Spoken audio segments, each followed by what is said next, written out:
All right, first and foremost, I want to give all praises, all honor, and all glory unto the Most High God. Yahweh, I do so in the name. His only begotten Son, who the world calls Christ and Mashiach, Yahweh Shai, your brother, Chief Priest, AHLAZAR, BANLAWYA, a.k.a. Grla Hebrew. I got War Dog Isaiah reading for me. Tonight, we up here on a late night doing a live Q&A. Hope y'all, number one, checked out the truth about the 2/3 breakdown that dropped right here on the Chief Dome channel earlier. Very powerful and impactful breakdown we did some months ago. Of course, stuff got taken down, so we wanted to re-upload it in the 4K quality and version, which was very powerful. I had a lot of fun even editing it, put it together. It made me excited. It made me excited just all about the information all over again, like when we first brought it out. But y'all that been around should know that's at least from like 4 months ago, right? So it wasn't a new thing. But we wanted to put it back out in the spirit of the Most High to get that edification. A lot of people were asking about it, etc. So we wanted to get that back out there for y'all, so y'all can make sure y'all get your notes, and Lord willing, we'll have the rest of the Rebirth of a Nation series out as well. I want to plug a few things. Of course, YouTube channels, Gorilla TV. Let me put this in the chat at Gorilla dot or at GRLA TV on YouTube. Make sure you go over there and subscribe to the Gorilla TV YouTube. Right? How am I not? What am I? What am I? Okay, I'm not even. All right. Subscribe to the Gorilla TV YouTube. GRLA TV on YouTube. Right? There we go. What am I doing? Okay. GRLA TV on YouTube. All right. This, of course, will direct you. This is, clips of videos that will direct you to the full length at gorilla.tv, the website. But get over to Gorilla TV, the YouTube channel, right? Gorilla TV, the YouTube channel. All right. All this stuff, of course, is available for you. Got this debate with Geno Jennings happened down there in Fort Lauderdale, Florida, man. That was classic through the spirit that I definitely encourage everybody to check out. Check out me getting that Christian deacon to admit we have to keep the laws of God. Check out two of my debates with Apttmh, the infamous Apttmh, and of course, the Jehovah Witness encounter, which I dropped another part of via Reel today on my Instagram. You're not following me on Instagram. Something is clearly, evidently very wrong with you. Overwhelmingly, right? If it's almost 14.4K people, what makes you too cool to press follow? That's my question. So get on over there, but also get over to the SICARRI, the new SICARRI page, which I'm live on right now. Live on Public Enemies Live on. We live on a couple places, but get on it. Just put in at SICARRI Exodus 1715. Get over there. There's content on here. I'm slowly building this. Right, I got a lot of content ready for it. It's stuff that's sitting in that's ready to come out on this channel, already uploaded. So get on over to this channel, SICARRI Exodus 1715. Get on over to this channel ASAP. Because there's exclusive content on there. And more coming for sure. And a lot of these lives, like this live, require me out by Shemi Al Shabrak Water for your continual support. Like this live, a lot of them now, I'm starting to take them. I'm going live on Chief Dome. Of course, we're monetized over here. We can get super chat and things like that over here. But then after it's live, taking it down and just leaving it up on the other channels, right? So make sure you tapping in and you logging in. I do also want to plug over on urbangorilla.com. That's right, urbngrla.com, your home of the hottest Israelite streetwear. You get on over there, use promo code Monday. It's back active for the next 24 hours, literally for the next 24 hours from now. You'll be able to use promo code Monday and save on all items and orders at urbangorilla.com. Get something like the shirt I got on here or the shirt you see on the screen, right? We have hundreds of items available now. We got hats like the hat I got on, or this one you see on the screen, Jerusalem. And these things, they come in different colorways. They come in different sizes, man. Right? Right? These are high quality shirts through the spirit of the Lord, right? So definitely, again, get on over to urbangorilla.com. That's urbngrla.com. Use promo code Monday and save on all items and orders. All praises to the Most High, right? With that being said, again, we're doing open Q&A tonight. If you're looking to join the camp, right, you're ready to get on these front lines in these trenches and really put in this work through the spirit and the power of Yahweh trying to be brought up in the tutelage of this organization, right? Email us, join@SICARRI.camp. That's join@SICARRI.camp. Our donation information also there is below me, right? Cash App, if you want to do it via card, via our site, PayPal, email, or you can always super chat if you're watching on a monetized channel on the YouTube. So all praises to the Most High, right? Harlem Brown says, love you, dear brothers, all praises. Why does Judah seem to bear the brunt of the punishment, certainly in America? Well, because this is where Judah is, right? If you take a look at Asher, Levi, we're in far drastically worse conditions than Judah is in America. Issachar, far drastically worse. Like that, when you deal with the top 10 most dangerous cities in the world, almost all of them are Mexico, then one is Haiti and one is in South Africa, right? So when we talk about murder rates, when we talk about poverty and things like that, Judah's not bearing the brunt of it globally. But as far as in America, where Judah was scattered and brought to, certainly, because this is the place specifically of the Judites' captivity. When you go to our places of captivity, then you'll see it there. As a Judite, Nakamaya can tell you about when he went to Haiti and how so when you go to where we were captive, right, then you see what we're experiencing. You go to where the Benjamites were captive, you see what the Benjamites, but see us of the other tribes, we come to this country, we got to come up in under Judah or under because don't forget about Gad and Reuben as well, because Gad and Reuben is bearing the brunt here as well. They're just small in numbers, so you're not seeing them like you're supposed to. But you could just look up what the state that the reservations are in, and you'll see it. You can look at the amount of alcoholism and police brutality, police killings, things of that nature that Gadites and Reubenites are subject to. You'll see that. But remember, this is the place of Judah, of Gad and Reuben. So these are the people you're going to see mostly bearing the brunt of things in this country. You zoom out and look outside of this country and go to the other places where the other tribes were scattered, you'll see that. But the rest of us, when we come here, we got to get up under Judah, right? So we're in the midst of and mingling with Judah, right? Everybody, all the Latin tribes, the Caribbean tribes, that's what we're dealing with. That's where we're in. We're in those communities, the inner cities, if you will, the urban centers, right? So that would be why that is. All right. You see any other question? Yeah, A-Town Free said, hey, Gorilla, what's up with these Yah-O people and the ravenous bird? I have no clue. Some of the craziest people I've ever heard of in my life, I don't even know what's to them. Right. Work Hard Grind said, Shalom, Chief, can you give understanding to Isaiah 56, specifically to the stranger part in verses 3 through 6? I certainly can. Let's go.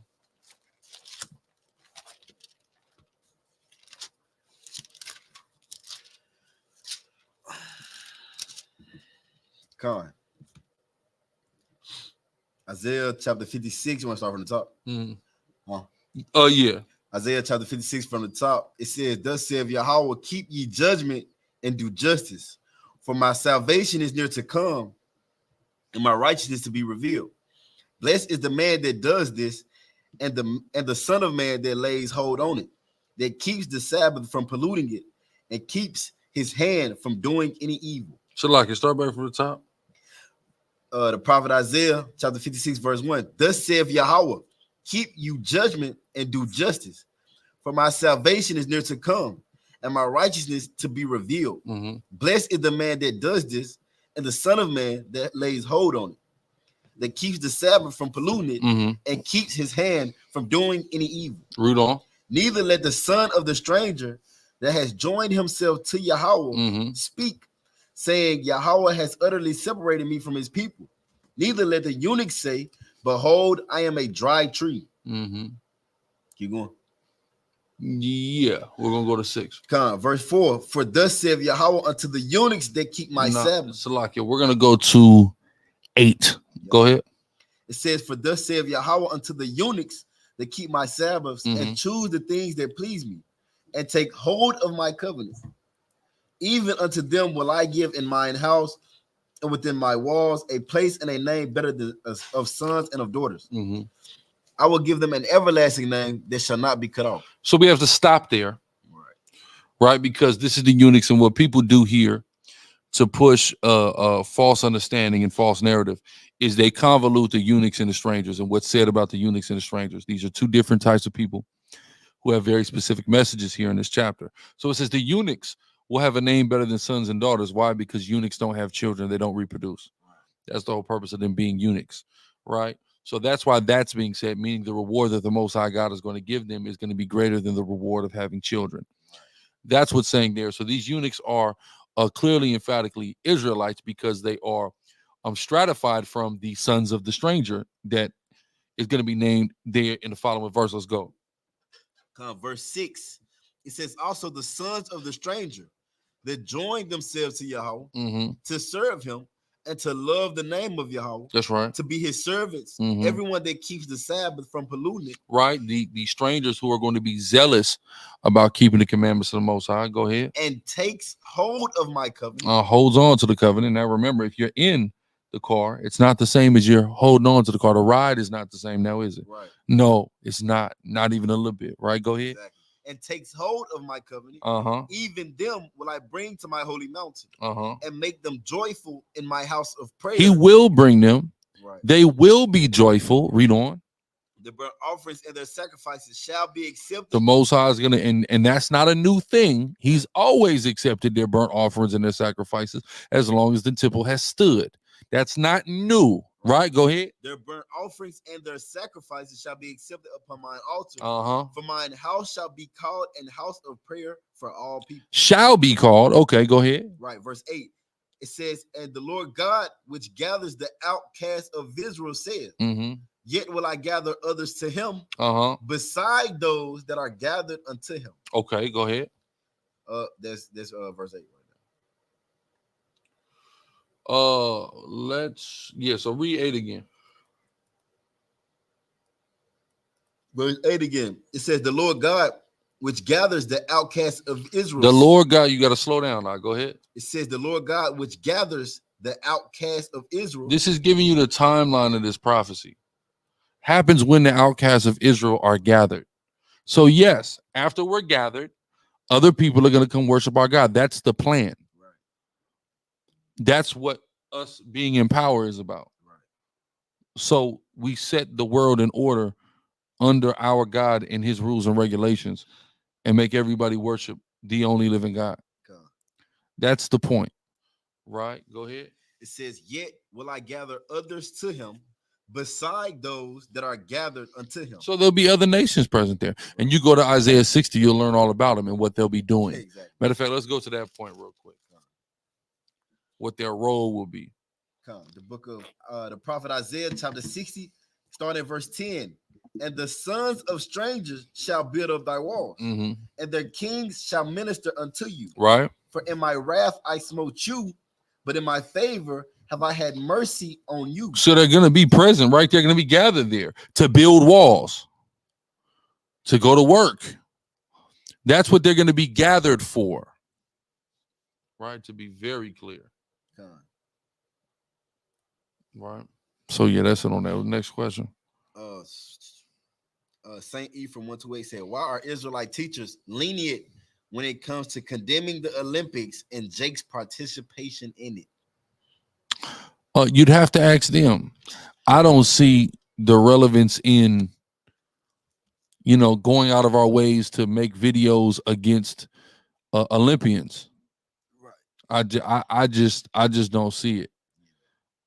So if you think that is a talking point, maybe you should go and make the videos on it, brother. I don't see the point personally. Alaya Banyamin said, who are the 7 kings in Revelation 17 and 10? The 7 heads of 7 kings? Yep. They're 7 kingdoms. Yep. They're not 7 actual kings. They're 7 kingdoms. Right.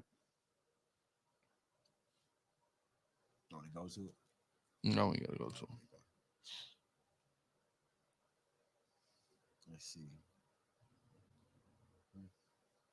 Yeah, I didn't watch the closing or ultimate or opening ceremony. I heard about it, but I mean, you know, I watched a little bit of the Olympics, not much. Samuel Potter said, "Can I join? I have an analogy for Gentile using black card / race card." No, sir, we're not letting people join the panel. Chasten X said, "Gorilla, are all Black Americans the tribe of Judah? And if not, how do you distinguish?" In general, Black Americans are the tribe of Judah. How do you distinguish? It's called by lineage.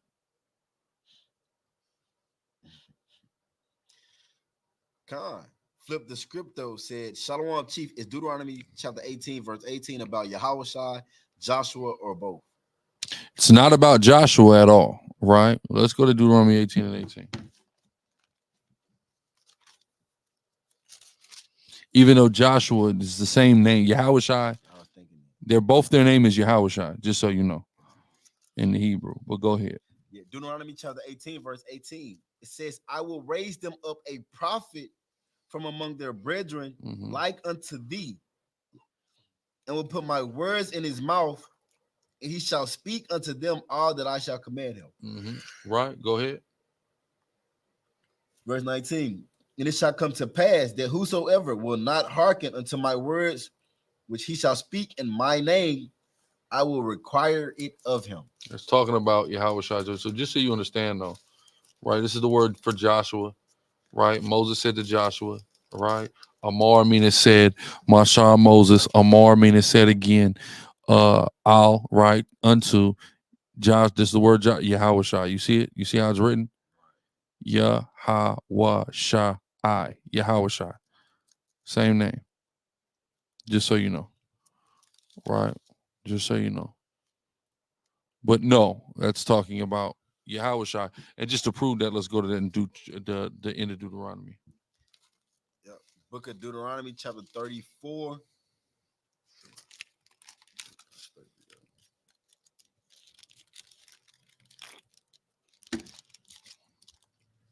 The book of Deuteronomy, chapter 34, starting at verse 10.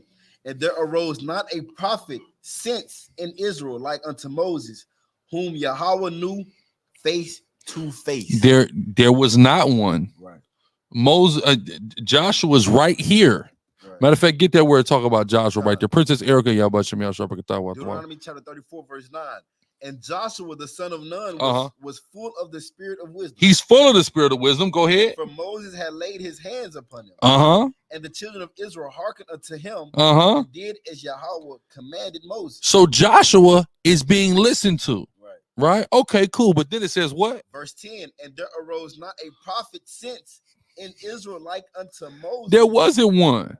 Go ahead. "Whom Yahweh knew face to face." Simple. So Joshua is not the person being referred to in Deuteronomy 18:18. He cannot possibly be based on that scripture.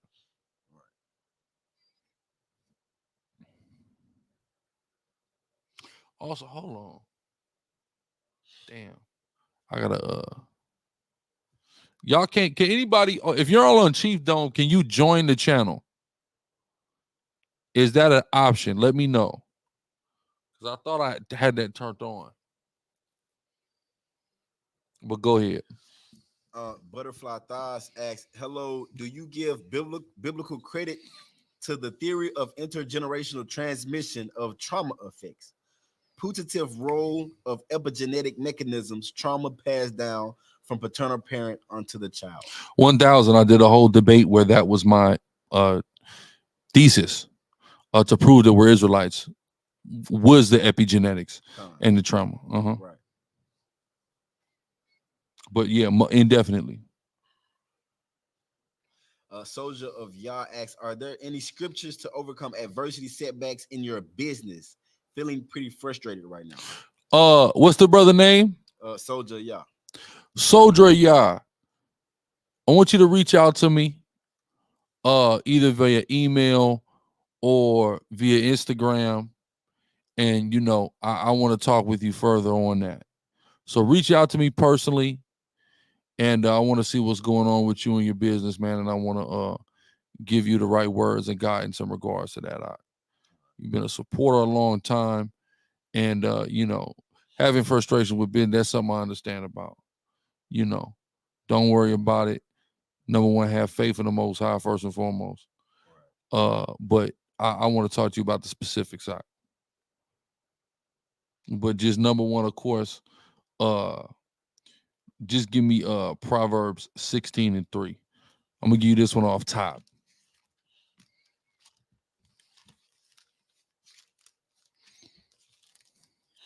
It's the book of Proverbs, chapter 16, verse 3. It says, commit your works unto Yahweh, and your thoughts shall be established. Right. So your thoughts, the things that you want to do with your business will be established if you first commit your works unto Yahweh. It's no problem. Like I said, there's my social media information right there. Follow at Guerrilla Hebrew. So if you don't got social, then just email me guerrillahebrew@gmail.com. And we'll figure something out. I do got also for anybody else out there, I do got counseling available. You got to go to guerrilla.tv for it now. Both spiritual, personal, relationship, as well as business. So there's a Guerrilla TV, so you can get on over there and make it happen. I'm not even sure. What am I doing? Guerrilla TV. Right. So all praises.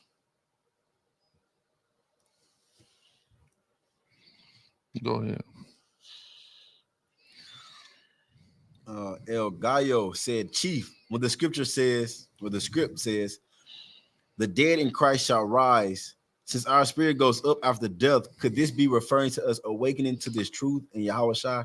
Thank you. No.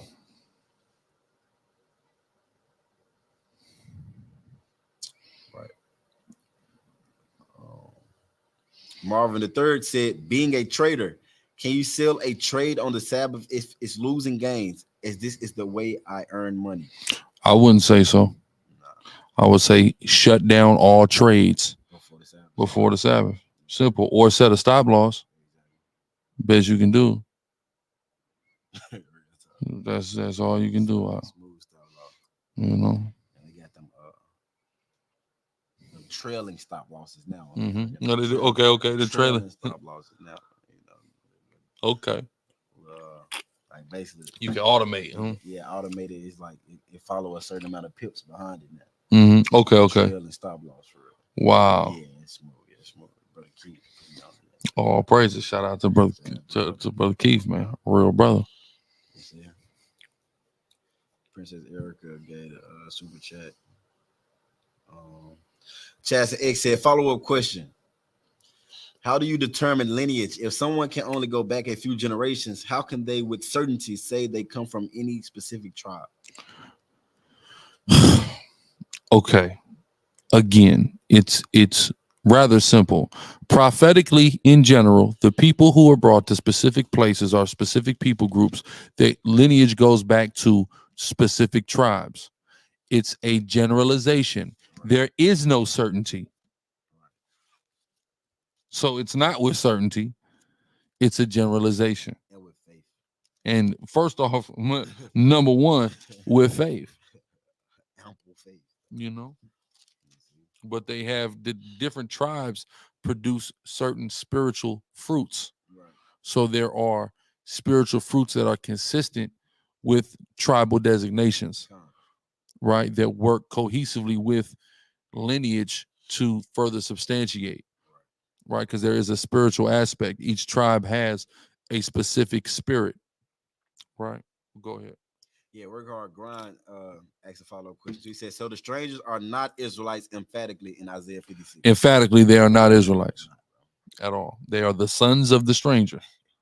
You might not want them to be able to pray to your God, but they can. They can do it now, and they always have been able to do it. It ain't no big deal. It doesn't make them their chosen people or anything like that, right? But even just to show y'all that word, let's go Isaiah 56. Just to show you that word, that's an emphatically non-Israelite word right here. All right, the bunakar. Oh, that's a hard word right there. Foreign, alien, foreign is that which is foreign. Foreign is foreign gods, alien, foreigner. Right? Abstractly, heathendom. So this isn't one of those neutral words that's ever applied to Israelites.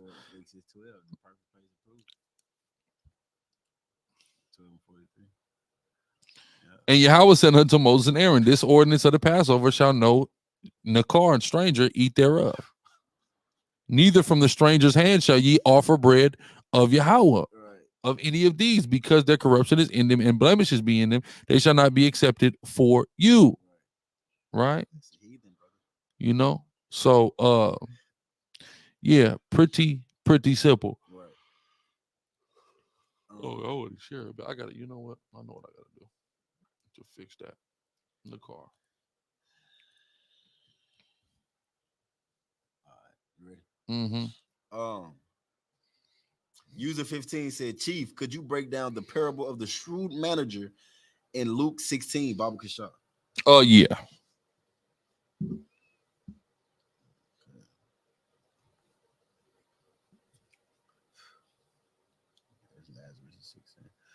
This is the book. Chasing X. That was not a word salad, right? I quantified everything that I said. If you don't like it, that's on you. Your name is Chasing X.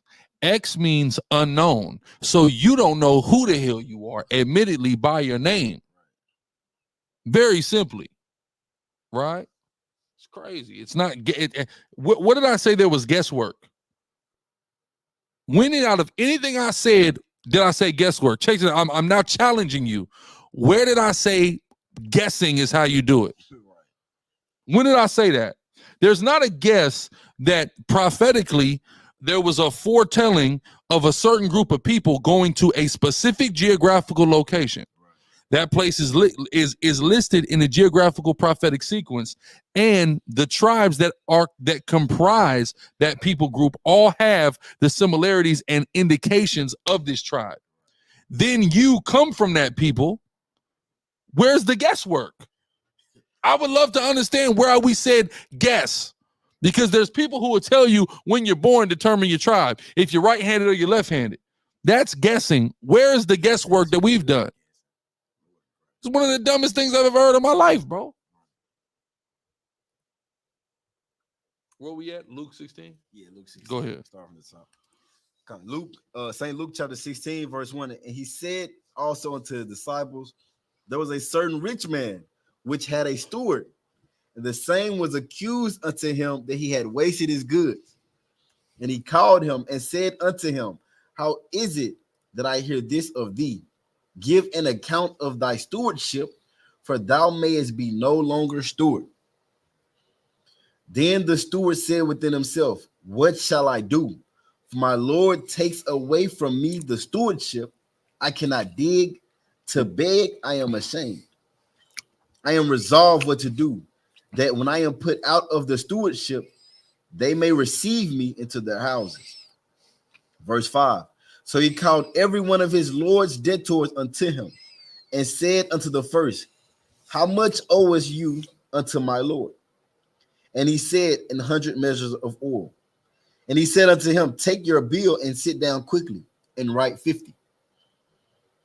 Then said he to another, and how much owest thou? And he said, 100 measures of wheat.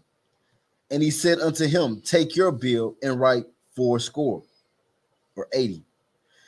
And the Lord commended the unjust steward, because he had done wisely.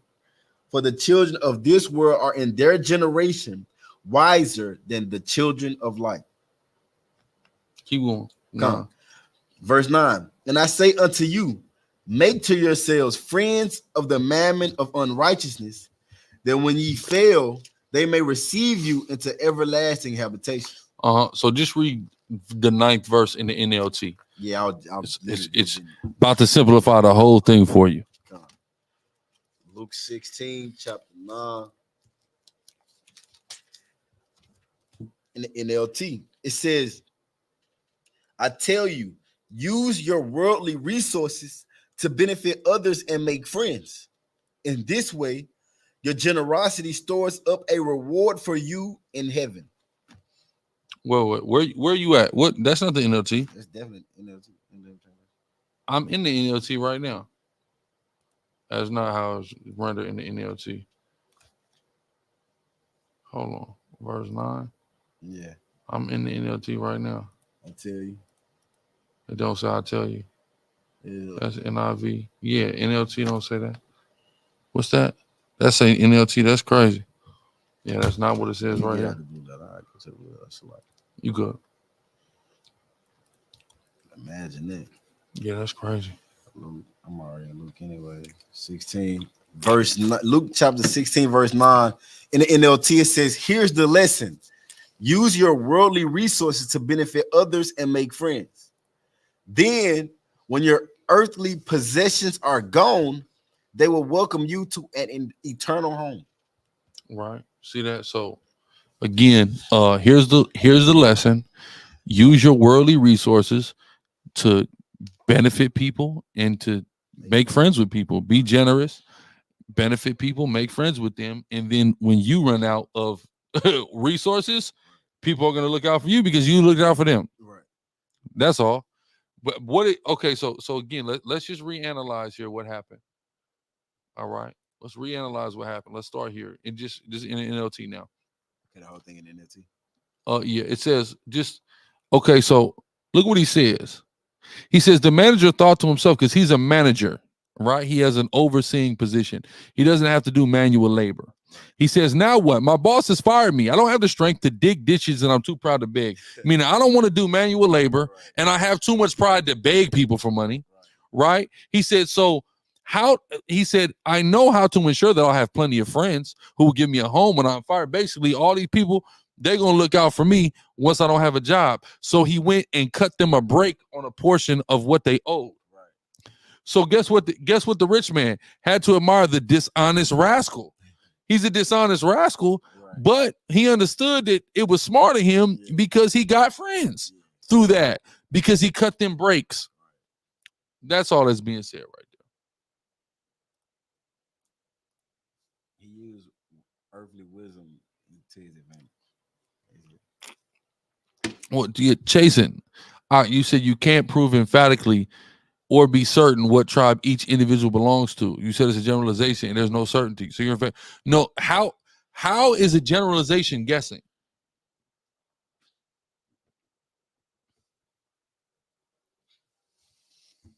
It's crazy, bro. You ready for actual question? Yeah, for sure. All praise to the Most High asks, when Esther 8:17 says, and many of the people of the land became Jews, what does that mean? I asked because I thought you couldn't become a Jew. You can't become a Jew, right? So let's just read that.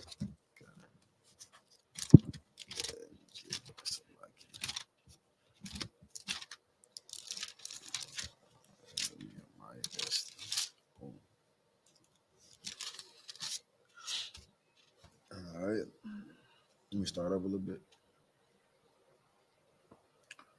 No, real quick, just real quick for Chase and X, a lost brother. Guessing and generalizing are distinct cognitive processes, right? So they're distinct. So as far as how you use your brain, they're distinctly different. Okay, cool.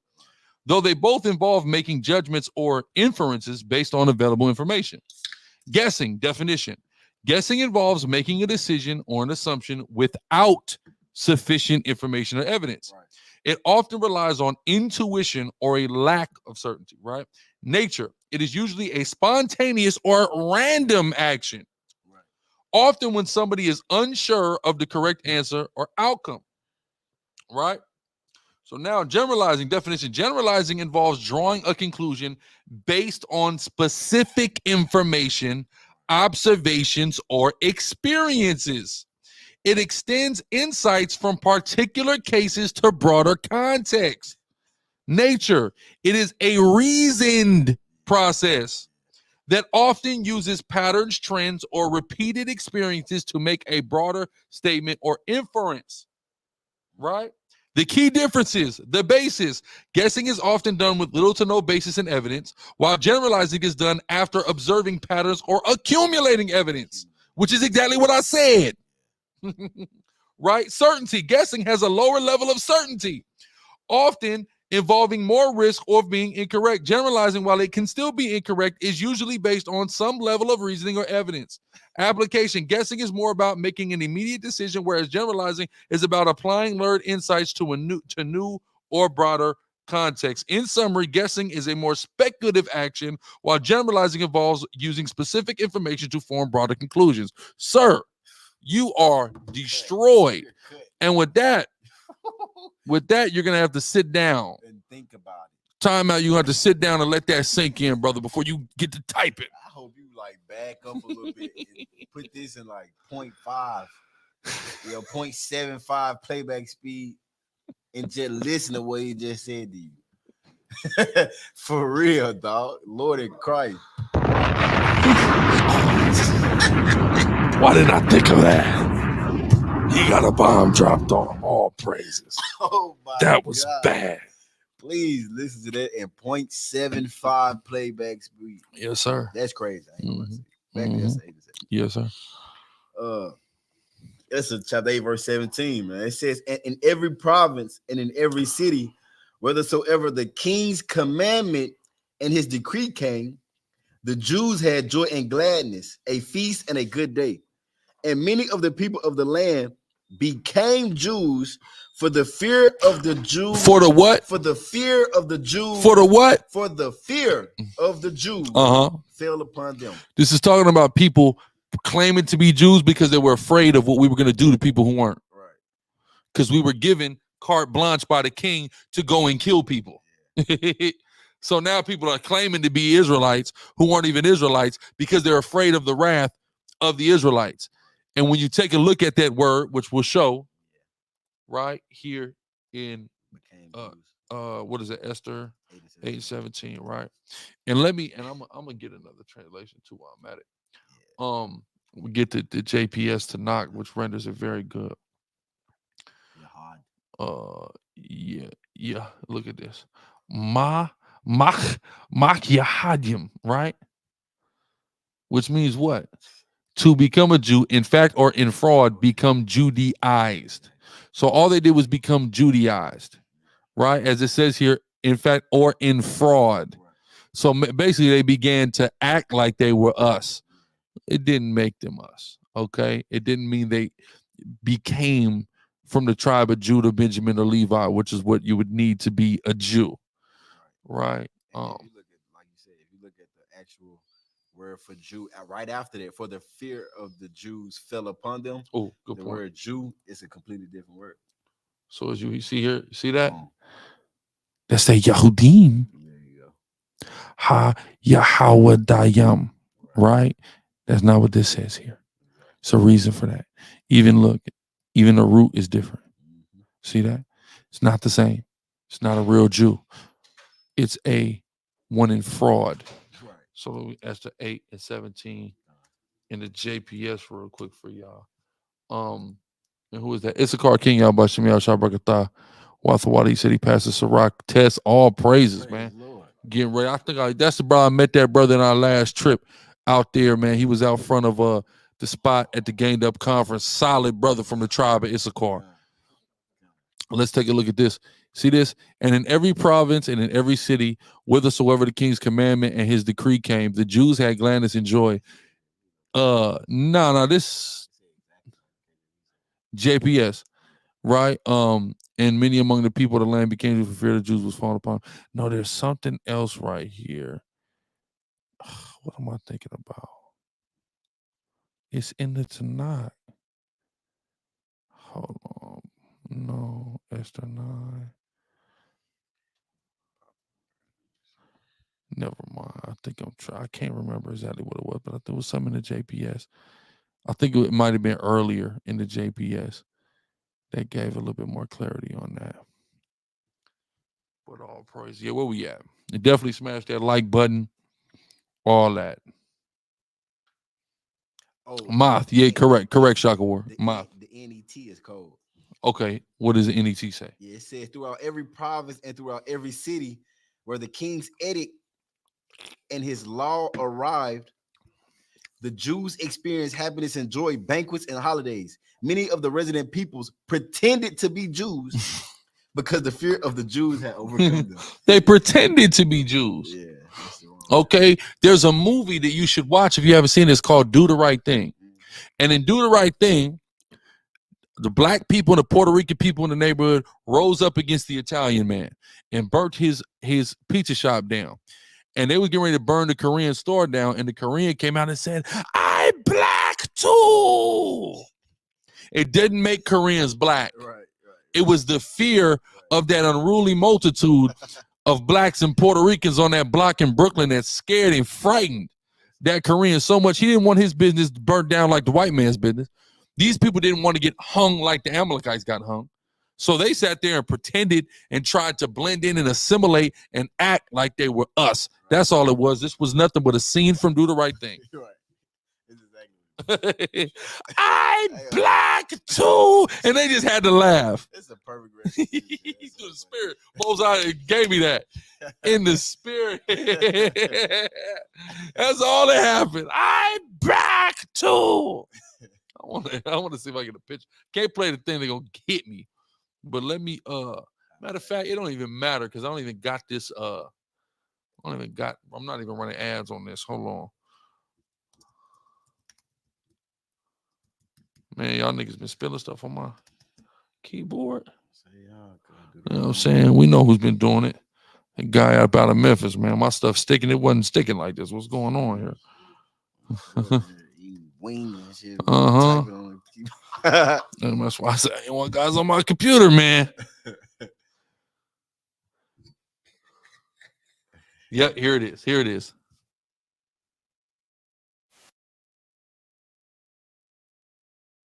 Fear. This is going to bring fear.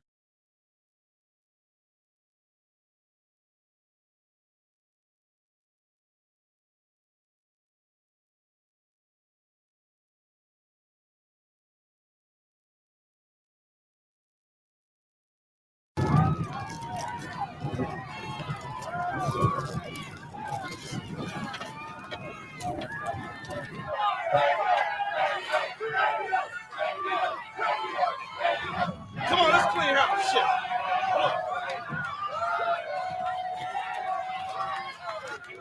I know why. I know why. It's your turn, sucker. I know why. I know why. I know why. I'm black. What? Black? Yeah. I'm black. Be black. Be black. Why you black? Be black. I'm black. You and me, same. We same. Same? Be black. Open your eyes, motherfucker. Leave the Korean alone, man. He's all right. Yeah, he's fine.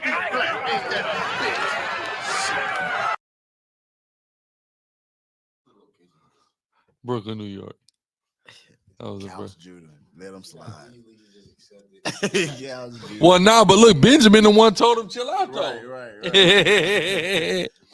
You know, but yeah, man. So that's all that happened in Esther 8. That's all you have to remember to understand Esther the 8th chapter.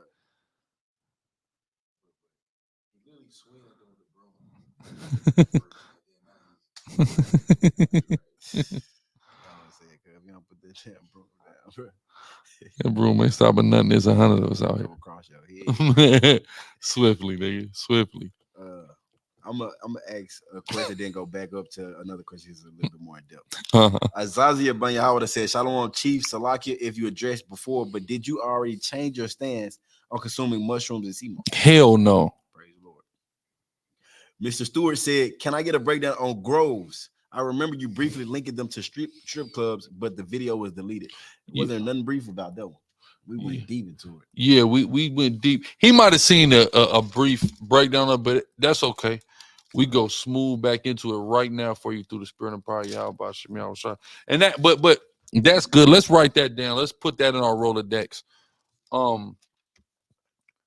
Because I do got a list of breakdowns that got to be going back over. You know, and let's just do the pagan origins of strip clubs.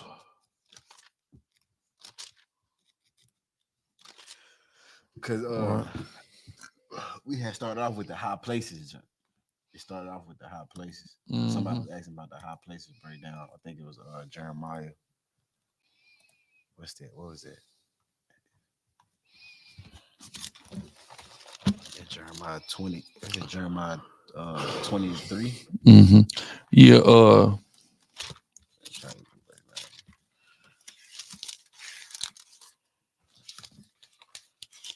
Right, Ashura. No, not 23. What's the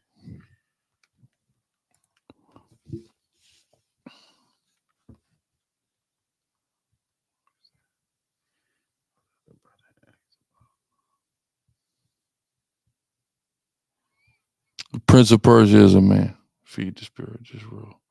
That's quick.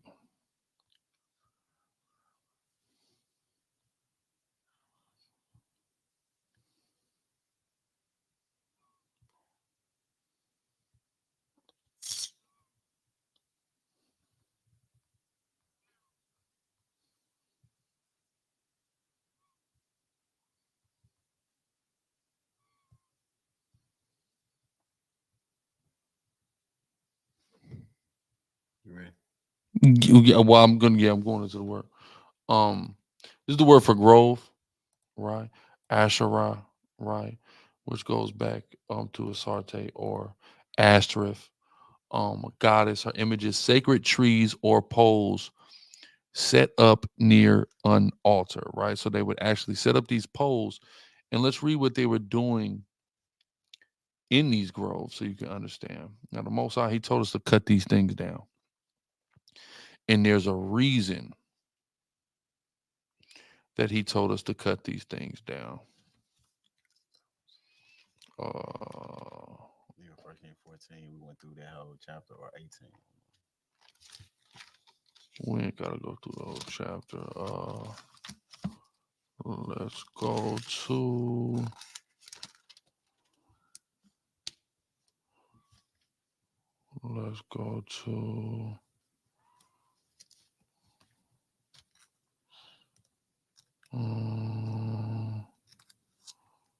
what's this? No.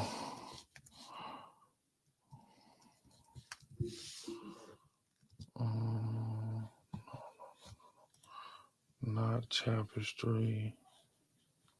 This one right here. 2 Kings 23. Yeah. So let's read. Yeah, 23 first, 2 Kings 23, and just read 7.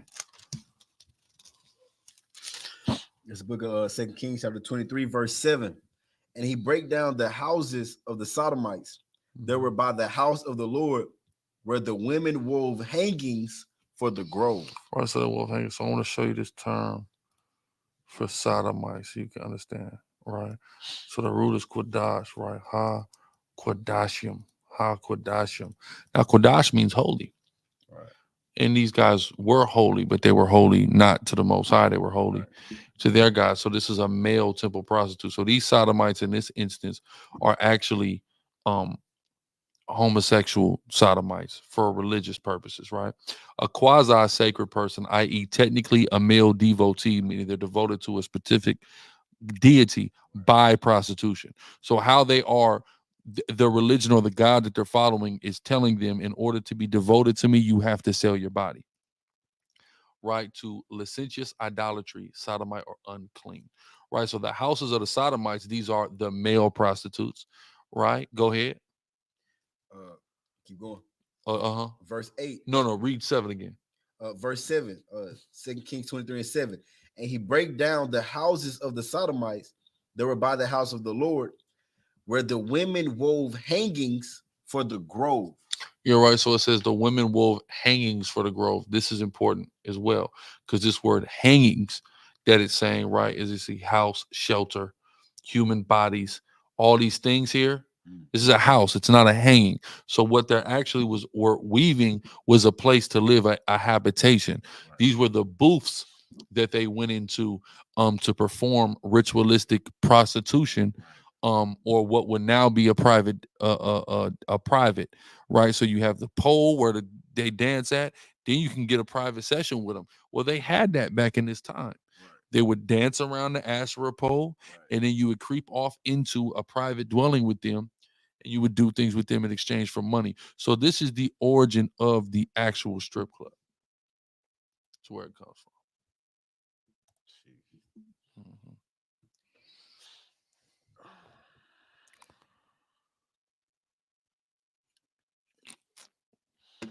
P. Israel 12 says, Shalom, what is your overall view on the early church fathers who left writings surrounding the Trinity, Mary's Immaculate Conception, post-mortem purification, etc.? He asked what? What is your overall view on the early church fathers who left writings surrounding the Trinity, Mary's Immaculate Conception, post-mortem purification, and etc.? Early church fathers didn't write about that, right? But very simple. 2 Thessalonians 2 and 3 is all I have for that. No, it wouldn't be the same word for hanging in the New Testament, brother, because that's in Greek. Santo Delis, anytime. The book of 2 Thessalonians, chapter 2, verse 3. It says, let no man deceive you by any means, for that day shall not come except there come a falling away first. And septic is 2 Kings 23 and 7 for what we just went into. But that day shall not come unless there come a falling away first. People are going to have to fall away first, right? Meaning Paul is saying that the people that are coming in the generations after him are not going to be in the truth, are not going to be following who you call Christ. They're going to fall. There's going to be first a falling away, right? Matter of fact, let's get 2 Ezra 7 on that as well, around the 30th verse.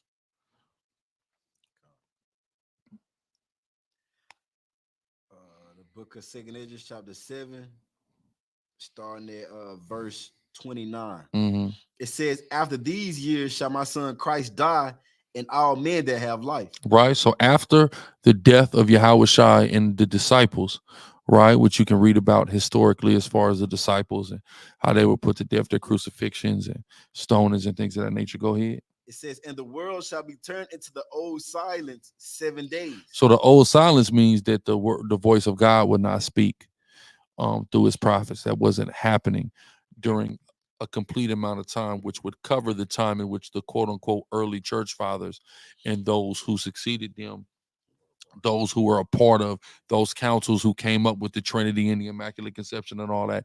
The voice of God wasn't talking at that time, wasn't speaking in the earth. The earth was silent at that time. So no, I don't regard any of that. They're wrong.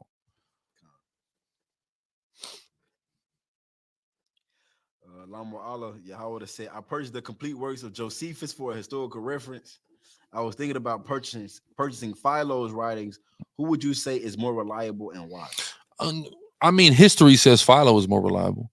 But I mean, listen, bro, what you do with historical sources is you use them. Right. So it doesn't matter who's more reliable. The two, you already went and spent the money on Josephus' works. Go get Philo's works and utilize all of them to further your understanding and teach the truth. Right.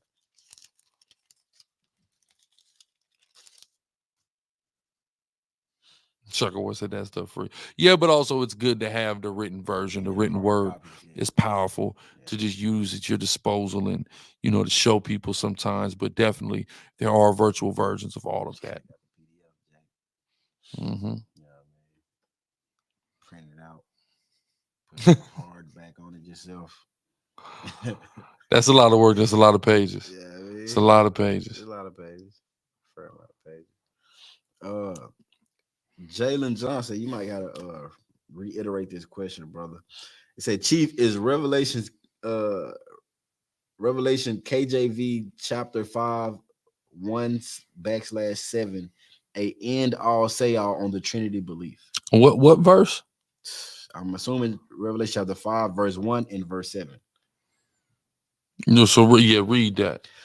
Revelation chapter 5 verse 1. It says, and I saw in the right hand of him that sat on the throne a book written within and on the backside, sealed with 7 seals. Jumping down to verse 7. And he came and took the book out of the right hand of him that sat upon the throne. That's a good anti-Trinity. Yeah. End all be all.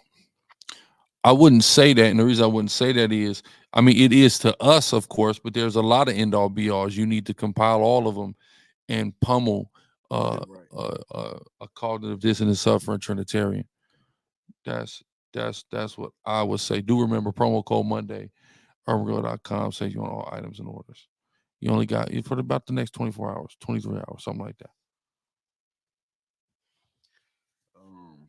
Charles DeBose said, "Is it possible?" Dubois. I if it would have said it said DeBose, like DBOSE. Charles DeBose. Yeah, I don't know what that is. Shout out to that, bro. DeBose said, "Is it possible to find Joseph under an Egyptian name in Egyptian history?" Yeah, just go see my Egyptian presentations on that. Right. You have him. Hold on.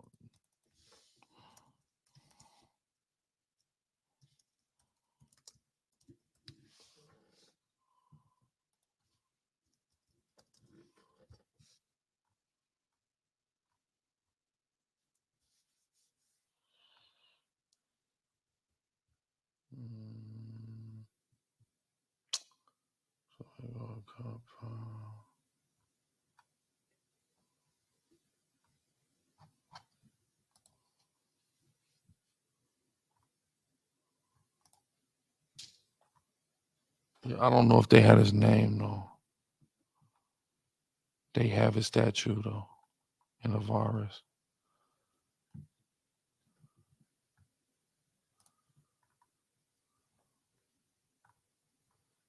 Yeah, I don't know if they have a name on it.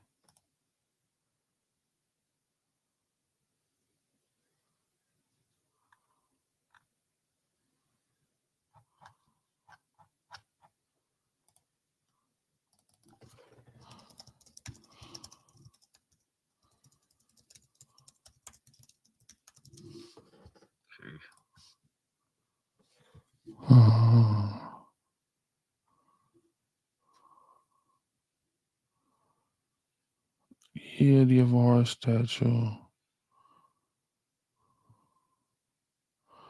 Asiatic dignitary. Yeah, it doesn't really have the name. That is You're not sharing on purpose. A tribute. Yeah, no, I'm not sharing on purpose. I'm just looking. If it gave us what we was looking for, I would boom. Yeah, nah. It's just basically identifying that it was a Asiatic, an Amu, but it's not really identifying what the name was. You do have to remember that there are some parts of Egyptian history where you had non-ethnic Egyptian rulership, that when ethnic Egyptian rulership took the throne back, they definitely tried to erase. Because even if you take a look at that statue, it was defaced. That's what Joseph. So if you ever see them with the recreation, it looks like a white boy. It's a defaced statue. Now his hair texture certainly isn't consistent with that of a European. You know, a Edomite, but you know that is what it is. But yeah. So they try to erase certain history. Egypt is infamous for trying to erase the history of certain dynasties, for sure. Jay said, "Do you think observing certain West African customs gives us a glimpse of how Israelites live?" I know Hebrew isms of West Africa talks about this. Just wanted you to expound.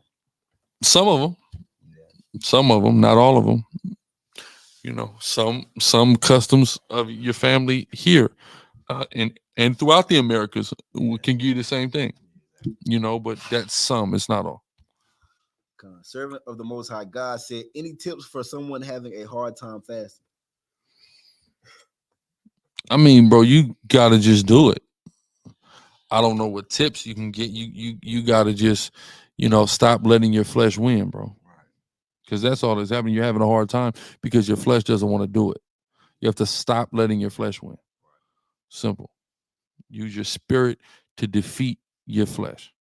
I don't know, maybe you want to hear intermittent fasting or something. Yeah, you might want to try something like that. Just start intermittent. doing fasting for small windows and building up. Facts.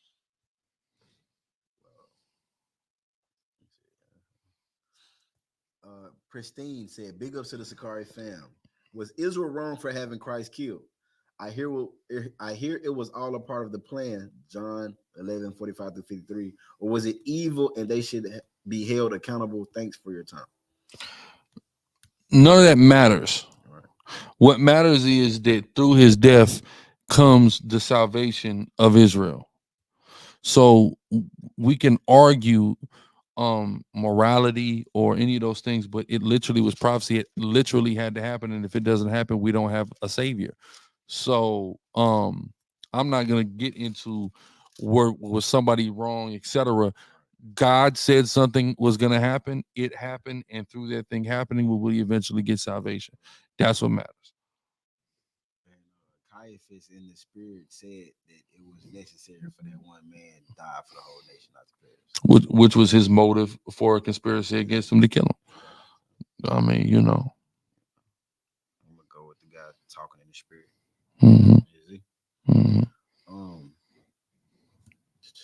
Furnace of Adversity says, "How do you prove Deuteronomy 22 and 28 isn't about the R word?"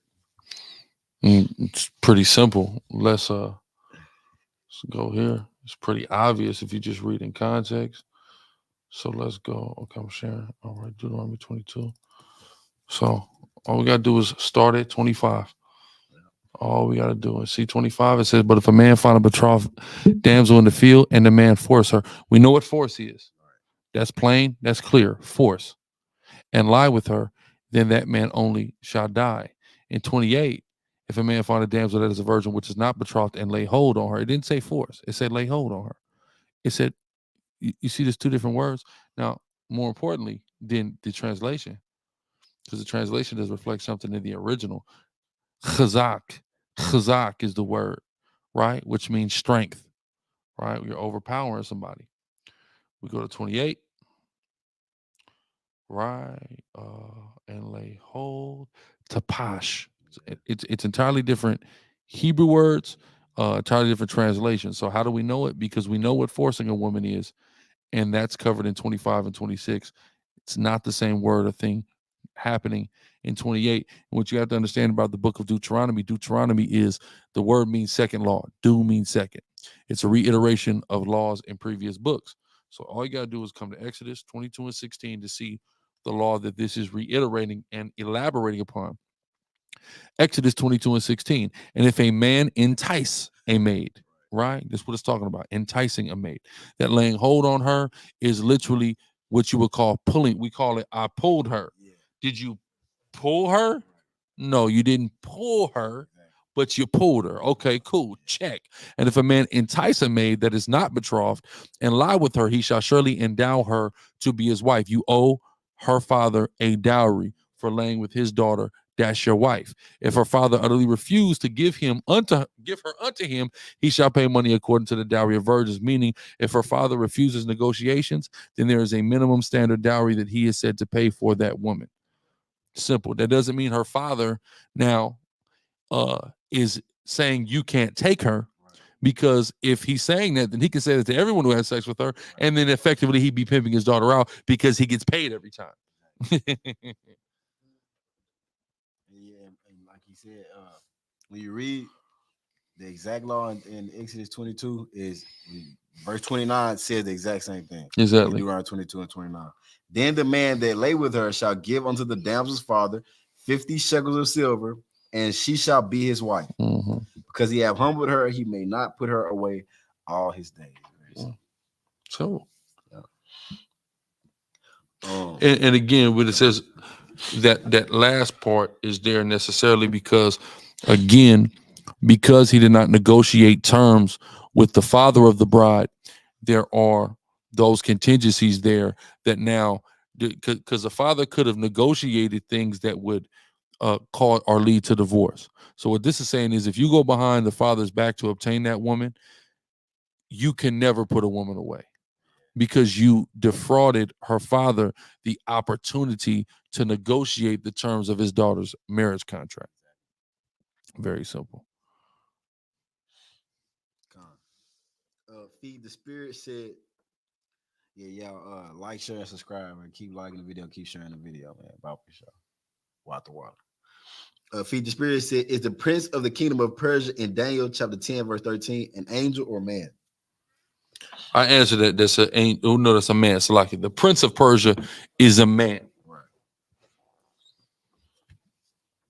Right. That's Cyrus.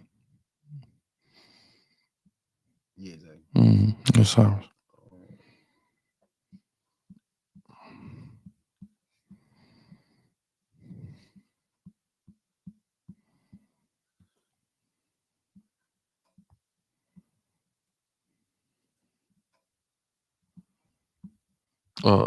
Question in Deuteronomy 22 and 28. If a man lay with an unmarried woman, when would they be considered married? When he lay with her. Right. But what you have to do to finalize that is pay the dowry. Right. You owe, if she's a virgin, if she's never had sex with any other man on earth, you owe her father a dowry. Now, if she's not a virgin, you don't owe nobody nothing. Right. King Couture said, are Koreans Moab? Pretty sure there was a bit during the time where they became snipers to protect their stores. Are Koreans Moab? Is the question. Yes, they're Moab. Soldier of Yah said, are Sicilians Israelites or false? Yeah, Sicilians, a great deal of Israelites in Sicily. I would say definitely by and large Sicilians are Israelites. And there are different ways, there are different indications upon that with their surnames. They have blatantly Moorish surnames when you understand Moorish nomenclature, Arabic nomenclature, Shemitic nomenclature, their last names. It's very easy to see. There's a lot of them who have the Eli on their last name, right, which goes back to Allah. All right. Eli, Ali, anything like that you see with those Italian names or Sicilian names, those are Moorish surnames. Moorish surnames. It's a real big schism in Italy in regards to the Sicilians. So they literally call them the niggas of Italy. Yeah, there's a who is them people up? You got them different people in Italy. You got not Sicilians, the Neapolitans. Those are Edomites, right? The Neapolitans and things like that come up from that northern Italy. You got Neapolitans, and then you got Sicilians, distinctive people in Italy. I'm sorry, it's real deal racism. Yeah, out there, like, for sure. It's crazy. So like Yahweh Shai's king said, can you break down the priest order of Melchizedek versus Levi in the kingdom? Oh, well, that's simple. Let's go back to Isaiah 60. I'm just going to tell you.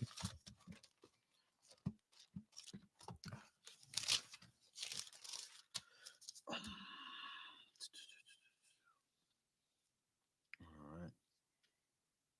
right. Isaiah chapter 60. We're going to start at verse, where we at? Verse 4, verse 1. I'm going to start from the end of the top. This is.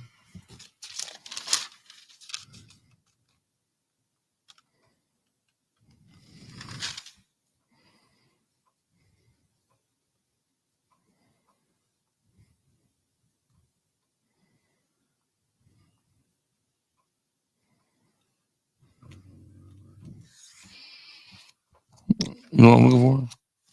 60. They shall work in the field, and you shall be the priest of God. Okay, come. It was about 10. We're going to start at Isaiah chapter 60, starting at verse 9. It says, surely the isles shall wait for me, and the ships of Tarshish first, to bring thy sons from far, their silver and their gold with them, to the name of the Lord thy God, and to the Holy One of Israel, because they have glorified thee. And the sons of strangers shall build up thy walls, and their king shall minister unto you. For in my wrath I smote you, but in my favor have I had mercy on you. Therefore your gates shall be open continually; they shall not be shut day nor night, that men may bring unto you the forces of the Gentiles, and that their kings may be brought. For the nation and kingdom that will not serve you shall perish; yea, those nations shall be utterly wasted. Jumping down. Go to 61. It ain't 60, it's 61. This is live, Dominic.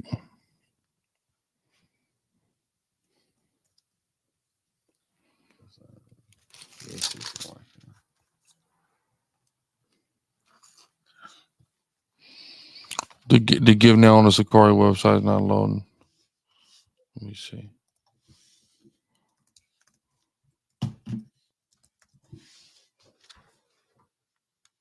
It worked for me. SICARRII.com/give. It show it pop right up. Promo code Monday, urbangrow.com. Do remember. Go ahead. Yeah, the prophet Isaiah chapter 61, starting at verse 5. It says, and strangers shall stand and feed your flocks. That's right. And the sons of the alien shall be your plowmen and your vine dressers. Read on. But ye shall be named the priests of the Lord. Right. Ye shall what? Be named the priest of the Lord. Go ahead. Men shall call you the ministers of our God. You're going to minister on behalf of the Most High, meaning you're going to be teaching the word of the Most High. Who are you going to be teaching it to? The heathens that are working for you, that are your possession.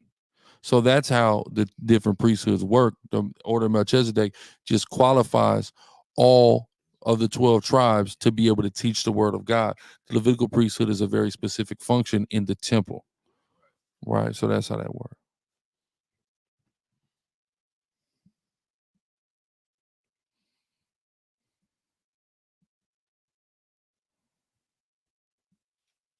Okay, King Couture.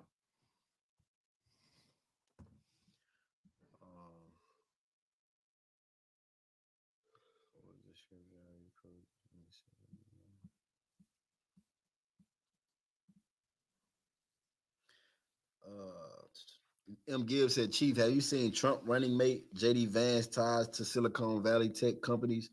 And do you think that it would make sense they would implement the chip? It's possible. I hope so. Right. I'm not familiar with the man JD Vance at all. Spidey said, can you break down Deuteronomy 23:7? I'm not trying to save the heathen, just want the proper understanding. Yeah, that's real easy. Real easy, fella. Okay. Deuteronomy 23. Let's start at the top.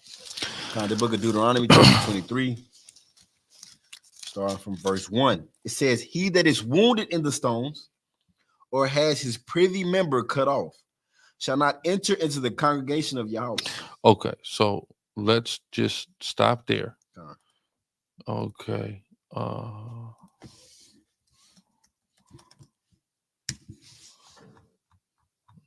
that's the word I'm looking for.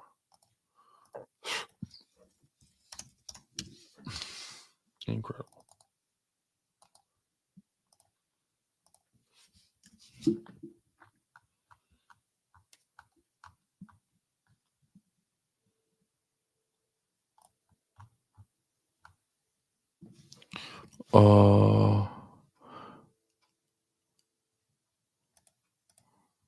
Let's go to Lamentation 1:10 real quick.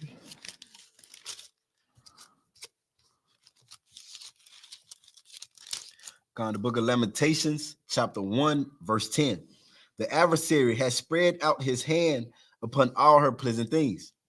For she has seen that the heathen entered into her sanctuary, whom you didst command that they should not enter into thy congregation. So the congregation is the sanctuary. What is the sanctuary, you might ask? So let's go to just something that really simplifies it. Because this is talking about more so the tabernacle, which is the same thing.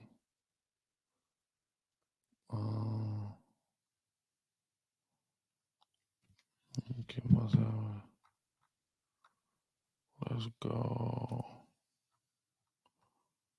right here. After Solomon built it. Build the sanctuary first, after 22. Yeah, boom, okay. First, we're gonna start at 17 and 19.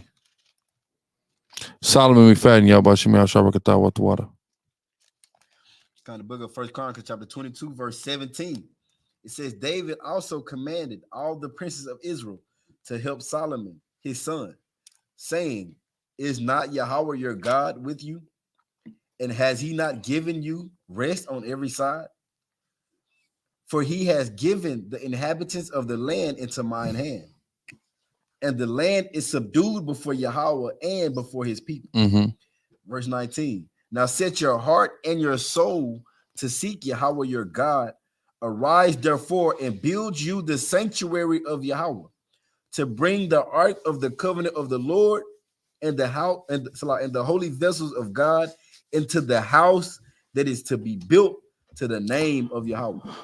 Right. So that's what the sanctuary is, the congregation. What is that? The temple. So now let's go back to Deuteronomy 23 with all of that in mind, so you understand what the congregation is, which now you shouldn't even have a question based off of the earlier thing. We already brought out that these people can come to the temple, right? So let's back at 23 and 1. Deuteronomy chapter 23, verse 1. Mhm. He that is wounded in the stone, Right. or has his privy member cut off. So if you're an Israelite and your nuts don't work, or you've been castrated, go ahead. It says, or has his privy member cut off, shall not enter into the congregation of Yahweh. You can't come to the sanctuary if your nuts don't work or you've been castrated. Right? Go ahead. Verse 2, a bastard shall not enter into the congregation of Yahweh. Incest baby is who that's referring to. Can't come to the sanctuary either. Go ahead. It says, even to his 10th generation shall he not enter. If he has no matter how long down the line he have great grandkids, he can't come. Right? Go ahead. It says, even to his 10th generation shall he not enter into the congregation of Yahweh. Right? Read on. Verse 3, an Ammonite or Moabite shall not enter into the congregation of Yahweh. Even to the 10th generation shall they not enter into the congregation of Yahweh forever. See that? They're banned. It didn't say all heathens. Right. It said specifically Moabites and Ammonites forever. Dalen Cooper, Yabashim Yashabrakata with the water. Right? Skip down to 7 now. Come. Verse 7, it says, thou shalt not abhor an Edomite. Now say what? Thou shalt not abhor an Edomite. Important. Abhor. What does abhor mean? To abhor, to be abominable, to do abominably in a ritual sense. That's important. How do we know it's a ritual sense? Well, what does it say? It says, thou shalt not abhor an Edomite, for he is thy brother. Thou shalt not abhor an Egyptian, because you were a stranger in his land. Read on. The children that are begotten of them shall enter into the congregation of Yahweh. So it said they shall enter. So the abhorring or the abominable is in a ritualistic sense. Contextually, it's what it's talking about. It's in no other context but ritualistically. And to abhor doesn't mean to dislike or to hate. It is to treat abominably. So don't disallow them from entering the congregation. Read. It says, the children that are begotten of them shall enter into the congregation of Yahweh in their 3rd generation. Meaning, I understand you just had tension with these two groups of people, the Edomites and the Egyptians. The Egyptians just enslaved you. You had a negative interaction with the Edomites on your path to the promised land during the journey through the wilderness of sin. But don't hold that against them. After 3 generations, you can start letting them come to the sanctuary and offer. Right? It's just those Ammonites and Moabites. Never let them offer. Them 7 Canaanites, exterminate them. Don't let them offer.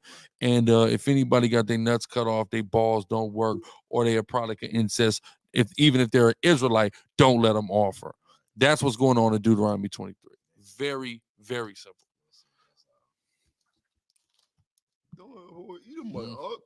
Yeah, there's a whole doctrine.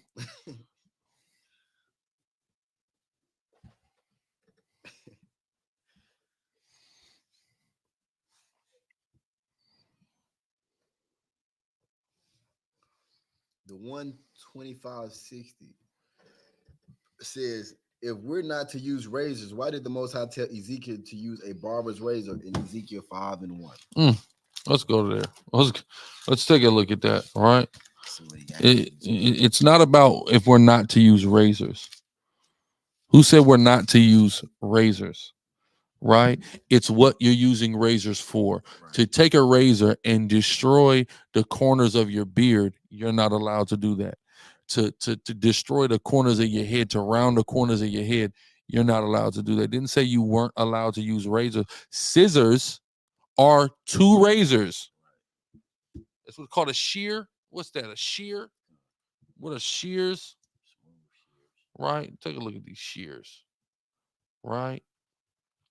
What is a shear? Let's look at what is a shear. Cut the wool off. Oh, to break off, cut. That's the like the to shear something. That's the verb. That's the verb. Yeah. The noun. A strain in the structure. No, that ain't it, right? Have something cut off, to break or cut something off. You gotta go to the shears. Shears. What is a shears? That should work. Shears, a cutting instrument in which two blades move past each other like scissors, but typically larger. Two blades. What kind of blades? Razor blades. So even scissors are a razor. So it's not about we can't use razor. What are you using a razor for? Now let's read Ezekiel 5:1, and let's see what razors are used for. The book of the prophet Ezekiel, chapter 5:1. And you, son of man, take you a sharp knife, take you a barber's razor. Okay, go ahead. And cause it to pass upon your head and upon your beard. Then take the balances to weigh and divide the hair. So if I take a knife, a razor, and go like this and cut off a part of my beard, did I mar the corners of my beard? No, but I still use the razor to do it. You get it trimmed with my beard with scissors, that's fine. That's not what's in question. What's in question is taking a razor and marring the corners of your beard and rounding the corners of your head. That's what we're commanded not to do. Simple.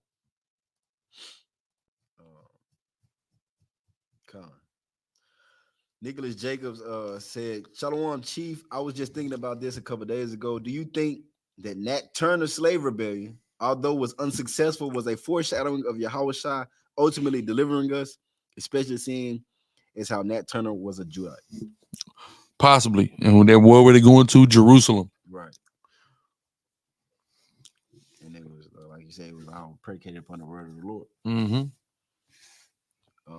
James Moore said, can millionaires get into heaven? Why not?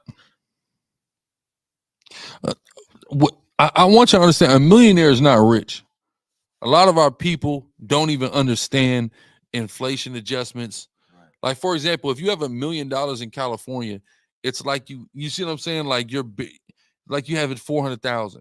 So the way inflation works and how useless and worthless this money is becoming, having $1 million is not a big deal anymore. And people who have $1 million or are millionaires are having problems with their bills and going broke every day. So why not? Why can't a millionaire? Now, Yahushua said, it's harder for a camel to pass through the eye of a needle is for a rich man to inherit the kingdom. But guess what? He didn't say it was impossible. All things are possible through him. Right. So it's number one, possible. Number two, also what rich is, from our perspective, is much different from what rich actually is. Because again, I think it was Chris Rock that said this. If you're rich, you can lose that, with a crazy summer and a drug habit, something to that effect. Yeah. That can be gone. Yeah, millionaire one purchase away from not being a millionaire. Literally, that's what because we're not millionaires.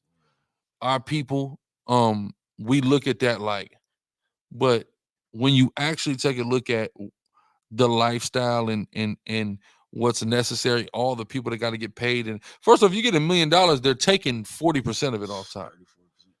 That's off top. I want to say it's a 38% tax. You see what I'm saying? Like, y'all, you know, you getting paid some more, that doesn't actually make you rich, you know. And more money, more problems, they say. Yeah, and even all the point of the the lesson Yahushua was trying to teach was don't put your trust in your money more than you put your trust in having faith that Yahweh is going to supply you with whatever it is that you need. Like people put too much faith and trust in fiat currency and things that don't go with you when you perish. And that's really all it is, bro. Don't lose yourself in the money. Mm-hmm. Don't lose your piety. That's Don't right. become impious That's right. because of your acquisition of money. Mm-hmm. That's it. Dalen Cooper said, "How does God feel about complaining in prayer?" I don't know. I couldn't tell you. I would think that is a case by case situation. Right. Yeah. What's the complaint? You know, Yeah, because Ezekiel say you're supposed to sigh and cry. Jeremiah complained. He has a whole book called Lamentations. That's him complaining to God in prayer. Yeah, it's about yeah, like you said, it's a case by case for sure. Mm-hmm. The complaint. Psalms got Say complaints. the substance of the complaint. Yeah, always.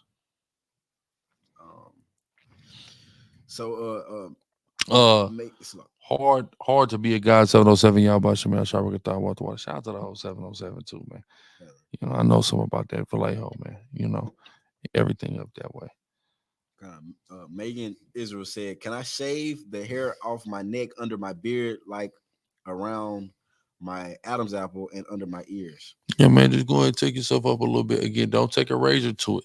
You go ahead and get them clippers. Yeah. You know, even without a guard, you know, just yeah, clean yourself up a bit, man. Don't put that razor and you know, don't kill the cuticle. You said what? Don't zero guard the clippers, brother. Simple. It's very simple.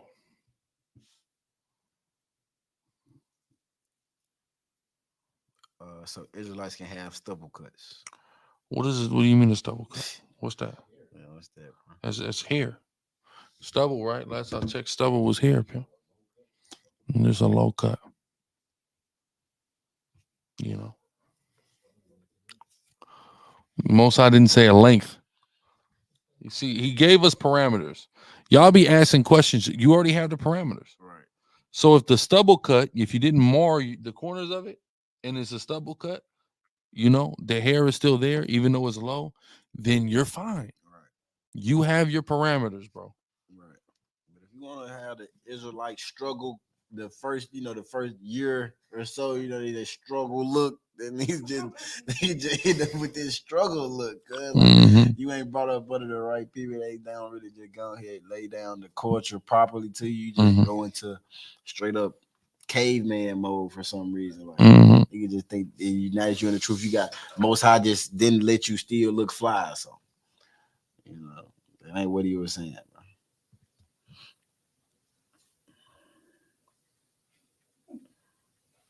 You know, that struggle look, because that you just started looking raggedy. You like, God, like throw some sackcloth on while you at it. the water couture. The water.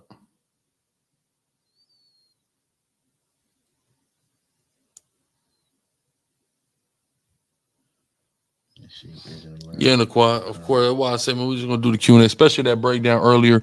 That was heavy. Definitely want everybody to make sure they download that, watch that, even a couple times, get your notes, things of that nature. Just say, I'm gonna just do a Q&A. It's a lot happening right now. It's a lot going on with the World War III news, stuff like that. So make sure y'all following. Make sure y'all follow the brother Dawad Yasharala, the brother Officer Q, SICARRI Baltimore, Quadazabala. He's got a powerful Instagram. Dawad _Yasharala. He just launched his TikTok, SICARRI _news on TikTok. He's giving you all that hard hitting, impactful stuff, the stuff that you need to be paying attention to going on as World War III, Lord willing, is shaping up before our eyes.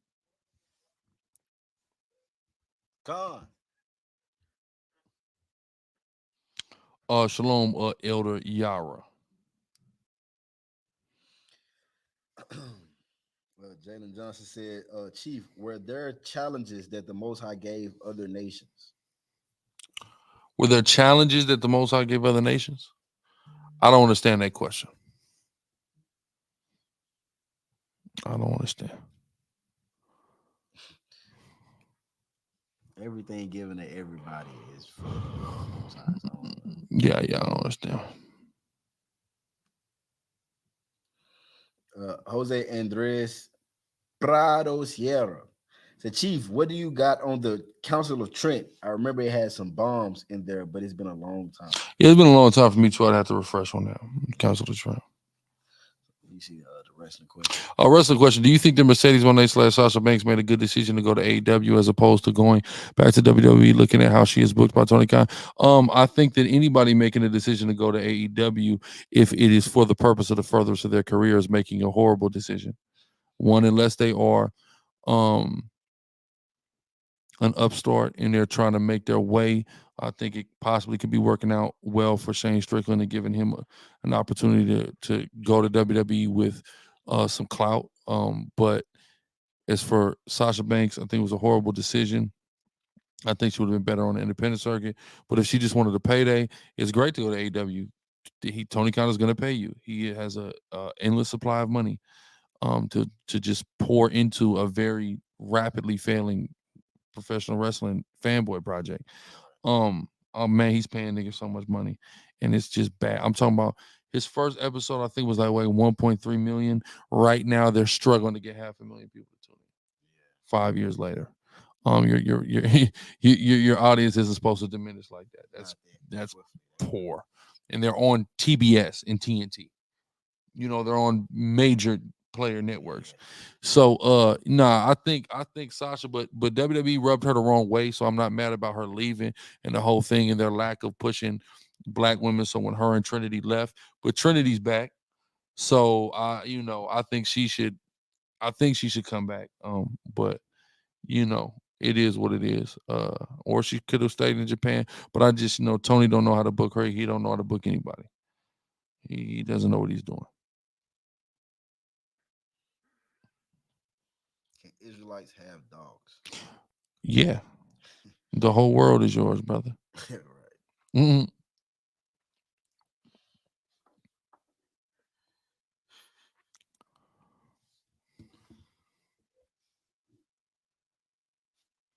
Oh, we up here. As far as them challenging them to be about the stars, as far as them counting the stars, I still don't understand your question, brother. He's saying like in Jeremiah, if the stars can be counted, like if they accomplished it, the Israel could be taken out. Is that what he? Yeah, I mean he'd have to clarify that. Yeah, I don't understand that question at all. Yeah. I always thought having a dog will have you dedicated to an animal. I mean, not necessarily, man. Have your dog, man. If you want a dog, I'm not finna have no dog. That's for damn sure. Distraction. Everything vanity, regardless, bro. I don't know what you mean. Distraction. Isaiah has a dog. Yeah, man. Shaquall. That speaks and understands Hebrew. Gets his orders in Hebrew. Brothers, how do you feel about young men and the truth regarding women? Should we strictly focus on learning? I think that the average person, the average man on the earth is not qualified to have a woman. Doesn't know anything about the average woman on the earth isn't qualified to have a man. In the truth, out the truth, anywhere in any aspect of life. That's what I think at this point. And I think that Paul said, if you marry, you'll have trouble in the flesh. And a lot of people are having a lot of trouble, for sure. Right. A lot of people having a lot of trouble. You talking about a dog is a distraction. That'd be the distraction. They worried about the wrong bitch, ain't they? Nah, for real. That's another one. Oh man. I don't just like yeah. Me, I have babies. I don't have dogs. That's usually my motto. But to each their own. You ain't wrong. You can do that. You can eat locusts if you want to. Somebody else would say, I want to eat locusts. All right, cool. Well, do what you want. If a non-believer leaves his wife, is she free to remarry? Yeah. pursuant to 1 Corinthians 7:15. But just the general what Paul is commentating on is the fact of the situation, right? Santo crazy. It's the fact of the situation. The fact of the situation, this person doesn't believe there is no standard to hold them to because they don't submit themselves to that standard of marriage, of relationship, etc. If you live in America and people can be boyfriend and girlfriend as they so choose, and that's what that person wants to subjugate themselves to, then there's no law to subjugate them to that they care about as far as scripturally. So if that unbelieving man just leave that woman, he don't want to be with that woman anymore, he quote unquote breaks up with her, divorces her, whatever, she's free after that. Ain't nothing wrong with that grasshopper, man. All right. Yeah, and the Jalen Johnson, dude, he confirmed that's what he was talking about. Okay. I mean, so he is giving him a challenge, but it's an impossible challenge. That's like, I'll do that when pigs fly. That's what Yahweh is saying in that moment. He challenges the nation. He says, learn to follow my ways like you have taught Israel to follow your ways. These are just things that aren't going to happen. These are pigs flying, brother. Hold on. It's gorilla time. It's also Scary hours. definitely been scary hours. We're going to go about another 15 minutes. Do remember promo code Monday at urbangorilla.com. Save you on all items and orders for about the next 24 hours. Get on over there, man. Get something dope like this shirt I got on, this hat I got on. You feel me? God. Straight like that. Barbecue and ranch flavored crickets. Shout out to barbecue ranch crickets. Shout out to lemon pepper crickets. Lemon pepper Shout out to coming chocolate soon. crickets. Shout out to honey barbecue crickets. God. Every flavor you can imagine crickets. God. Shout out to them. The honey hot crickets. You know, definitely the honey hot crickets. I've seen them in St. Louis somewhere. Ruben said, is it unlawful to hit an elder even if they attack you first? It's not unlawful to hit an older person. It's not unlawful to defend yourself against an older person. The only person that's unlawful for you to strike is your parents, Right. your mother and your father. Other than that, if you need to whoop somebody's ass, man, you're free and clear to do it. All right, whoop their ass. All right, in between 12 and 200. God. Do your thing.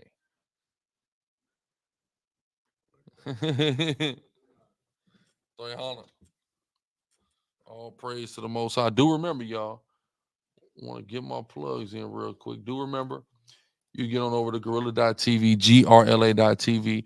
That's where you can see my full length greatest hits on the street content. They've been trying to suppress that. They've been trying to deplatform that. So get on over to gorilla.tv.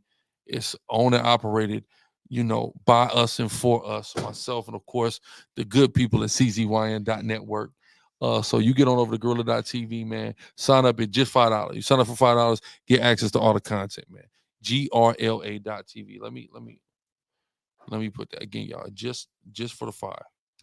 Just for the $5. You get on there, you get the content. You get them street videos. You get what you're looking for. Right? All praise Yahweh Bashem Yahshua. Honey mustard crickets coming soon. Praise the Lord.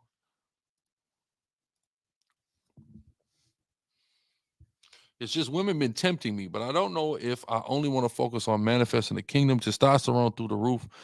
Well, you have to balance things, and you do have to focus on the kingdom, but that doesn't mean you don't have to deal with women. You know, you need to be in the right mind and in the right position to do these things, and you can't get carried away. You have to keep yourself balanced. You have to keep your flesh ruled, but you can do both. You know, brothers have women. His brother to the right of me, he has women, right? Me, Jesus Christ. Me, Lord be with me, right? You know, but guess what? I'm gonna get the work done. First and foremost. I'm gonna get the work done first and foremost. You know, we got the work done. I was with my wife earlier, you know, and we had some things to do. I came here, but what we do, we got to class, didn't we? Oh, all right then. You see what I'm saying? While we was doing the work, we had the 2/3 breakdown was playing. You see what I'm saying? So, you know, you just got to balance, but you got to make sure the work is prioritized over all other tasks. I got a call from an elder brother, good brother in the chat right now. I ain't gonna put him out there. Brother called me in the chat, and man, he told me something. He told me a few things, but there's one thing. he was emphasizing to me. I said, damn, you know what? He's in the spirit. I think he's exactly right. I ain't gonna tell y'all what it is. Y'all just gonna have to wait and see. But he gave a good suggestion to rekindle, to reignite something that we used to do. So just stay tuned for that, man. You know, powerful. I might, you know, I'm thinking about maybe this Thursday. We'll see. I'll talk to the Akim when the TV go off. You know, but yeah, we got about 10 more minutes, y'all. So make sure you shoot your questions. Again, promo code Monday. It's good at urbangrilla.com, grilla.tv. You're gonna get them street videos uncut. $5 a month. That's it. If you want your little counseling, stuff like that for people who really serious about having a life coach and thing, all that's available at grilla.tv. All of that. Right? Manzada said, when we go set up a camp on Fig, the sheep need y'all. Now listen, I thought about that last time. We went to Fig though. I evangelized on Fig. Okay. I was on Fig. I wasn't just, you know, trying to see what's up with the homies on Fig. I was evangelizing to the young ladies on Fig. That's no cap. I was doing that. I was encouraging repentance to them ladies on Fig. I'm probably gonna put that over on gorilla.tv. Stay tuned for that. We got that footage. Taz got that footage. Was we on Fig? I told you I was gonna take you to Fig, didn't I? Okay, we was riding Fig. We rode Fig. I said, Cap, get off on Florence. I said, and when you see that Century turn back around, we going back down Fig, back to Florence, back on that 110. Right?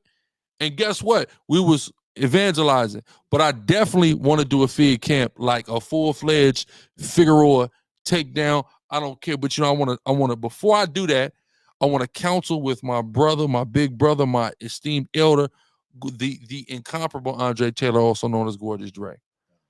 Because we don't, of course, we're here to rebuke our people that's in the lifestyle, but also we want to reach our people that's in the lifestyle of pimping and whoring.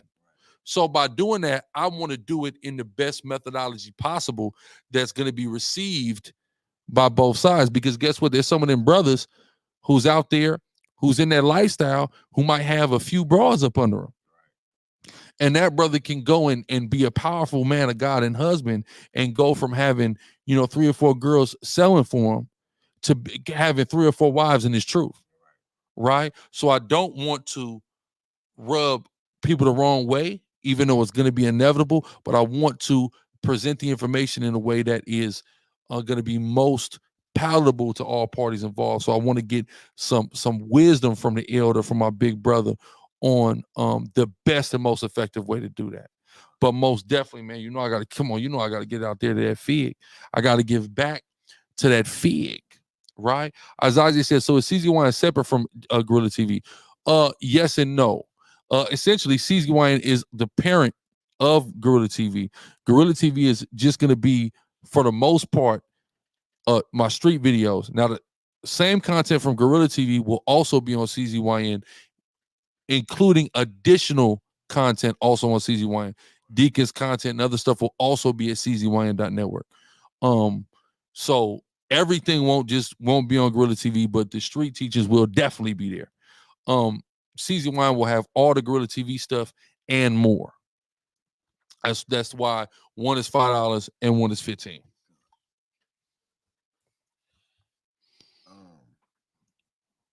It's on the idiots to turn a hoe into a housewife. That's right, man. You know, a lot of people don't want to hear that. It's easier to turn a hoe into a housewife. He says, either to a hoe into a housewife than a slut into a housewife. Lord in Christ. Hey, brother said a word. Brother Soldier down y'all out there in that Sin City that we turned to Win City. Can we put our demons on animals today like Yahweh Shai did the pigs? I mean, if you have the spiritual power and ability, you can. I wouldn't say everybody could just do that like it's just an easy task.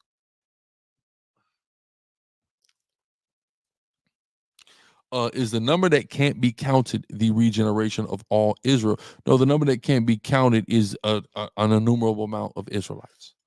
Not that just like the regeneration of Israel.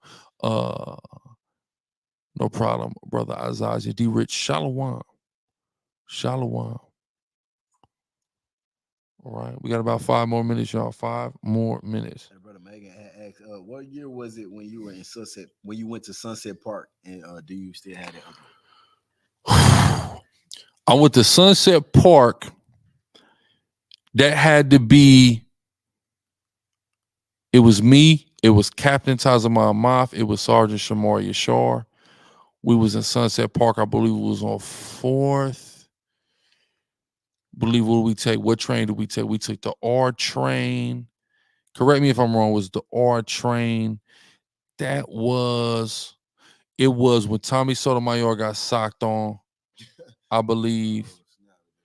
Was it that? I want to say HOI had a cookout that weekend. Elder Priest Zabak had a cookout that weekend in Prospect Park. That had to be either 2016 or 2017. Fifth Ave, yeah, Fifth Ave 50th Street. Had to be 2016 or 17. I don't know if I had the footage. I gotta look through. If y'all got terabytes upon terabytes of storage of things stored, so I may have some of that footage. I'll have to look over it. I have to look over it, but I've been kind of slowly going through the footage and weeding through it because some of it's gonna be on Gorilla.tv. Some stuff I'm actually gonna introduce something called SICARRI Sunday Drive-In, where we kind of take a look at some of this old footage on Sundays. We kind of have a watch along with the community. I want to definitely introduce that soon. So I'm kind of like just going through my old hard drives, but y'all know I got that 11 terabyte joint, man, that I'm trying to get recovered. If it be the will of the Lord, because there's a lot of stuff that y'all have not seen on there, and that y'all need to see. And if it be the will of the Lord, you will see it. I said it because I had a kitten once that got sick after I felt healed, almost like a demon had been cast on me and put in the kitten. I mean, it's possible. Is the book of Enoch a part of the text, or is it a made-up book? It's definitely a made-up book, or what would be called classified as a Jewish fable. Pseudo-pigraphy. Fake. Fake. Shout out to Makazar. All right. No, that's not Makazar. That's Makazar. Shout out to him too, though. Shout out. Regardless, let me see. Shout out Gucci. Oh yeah, that's Makazar. Makazar. Okay. All praise. That's the brother. Pseudo.